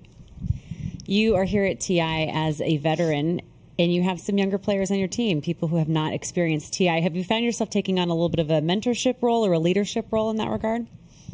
Yeah, I mean, I think I've developed some kind of role similar to that in this team, seeing as I'm more experienced than they are, even though we're close in age. But everyone's well adapted at this point, so it's not like I have to do anything out of the ordinary, I feel. What kinds of conversations did you have as a team yesterday after the loss to try and get prepared mentally for today? I don't think we're too upset with losing to Liquid. I think a team like Liquid, and especially in this tournament, I mean, they've shown up again. They are looking incredibly strong this year as well. Probably the team that's looked the best ever in 2 consecutive TIs. So if you're going to be, really upset after losing to that team, it's probably not a good idea. So I mean, we just came in today quite confident against Serenity, and yeah, we won. What's your confidence level about the prospect of facing either VP or Mineski? You've had a bit of a tough history with VP. Yeah, I mean, we played VP quite a bit throughout the season. Sometimes we were close to winning, sometimes we weren't. But every time I feel that we took something out of each match against VP. So hopefully the cumulative knowledge and information this time around we'll be able to win. And then, I mean, I'd rather play Mineski. But if I happen to play VP, then we'll still do our best. Well, and all of us always say, fans and analysts, we always say, oh, TI is different. Everything changes for TI. From the player's perspective, is that true? Is it the kind of thing where who cares what happened between us and VP? That doesn't matter because everything can change, or is that kind of weighing heavily? Yeah, I mean, I think to some extent that can kind of play into it. For example, if you compare our team to VP's team this year, I think the storyline is something like VP is not performing that well. And for us, it's more like, I mean, we lost the Liquid, but I think most people expected that. And now we're kind of just making a low bracket run. So for them, they kind of have, I feel more pressure on them, especially during TIs, to perform better, while a team like ours doesn't really, whatever we did in the past, whatever we didn't do in the past, it's kind of irrelevant for us, I feel. Yeah, and you're just taking it a game at a time, so. Zai, thank you. Yeah, thank you. And congratulations. Back to you guys. Thank you, Casey. Thank you, Zai. And indeed, what a run Optic is making, and what a crazy year has been for them, because Sinren, they didn't start out super strong this DPC year, and they slowly got better and better. It's been crazy. They're already top 8, and they're not done yet. Yeah, I think it's a pretty common theme, I would say, in this year for newly built teams. Some of the some of the very stable juggernauts are very difficult to compete against, and it takes time to build up new players such as CCNC. And 33 had a bit of experience from Hellraisers, but maybe not the most either.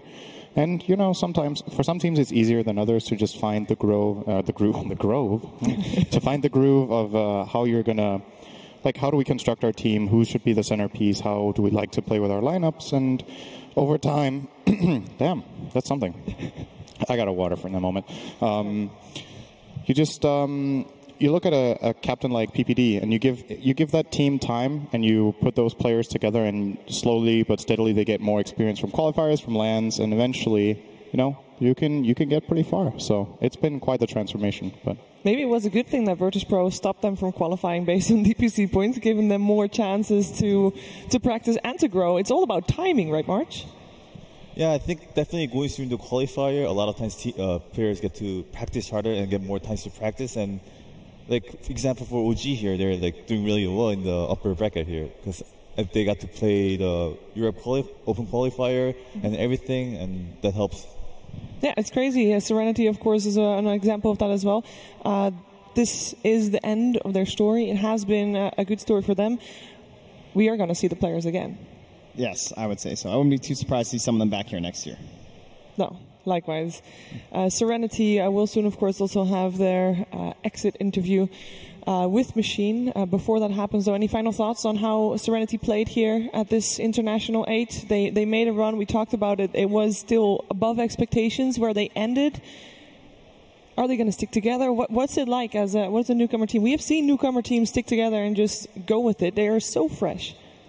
I think the thing that stands out to me for that team compared to a lot of other newer teams going into TI is that I feel like they played a lot more fearless than some other. You have these new teams coming in that are like, okay, this is the really big stage. These are some really strong teams that we've looked up to for a while. Like, we're playing against our idols. What do we do?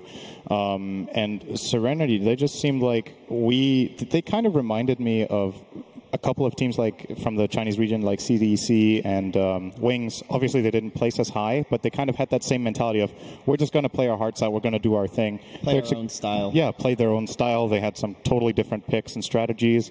Execution-wise, they were not as good as the other two teams, but that's also a pretty difficult standard to live up to, right? A champion and a second-place team.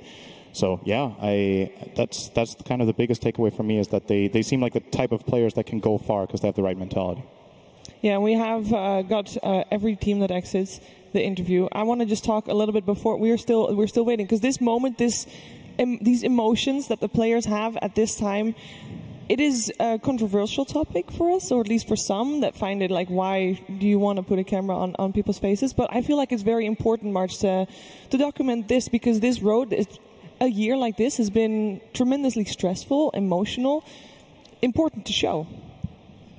I think it shows more to the audience of what professional players go through and how hard it is at the same time. Because sometimes, like, other people, like people outside of this gaming, thinks about this is just gaming. They don't take it as seriously. But I don't know. Yesterday, where KP was doing this interview, that really warmed me. Like, I felt really sad for him and stuff like that. So I think it's very important to show people this kind of stuff. I fully agree. And we have ZinQ right now together with Machine. Thank you very much, Shiva. Yes, I'm joined by ZinQ and Josh, who will be providing some translation for us. I just want to kind of talk about how amazing this journey for you must have been at TI. They played like 13 games of Dota to get here, then they get to main stage. Can you ask him a little about how that experience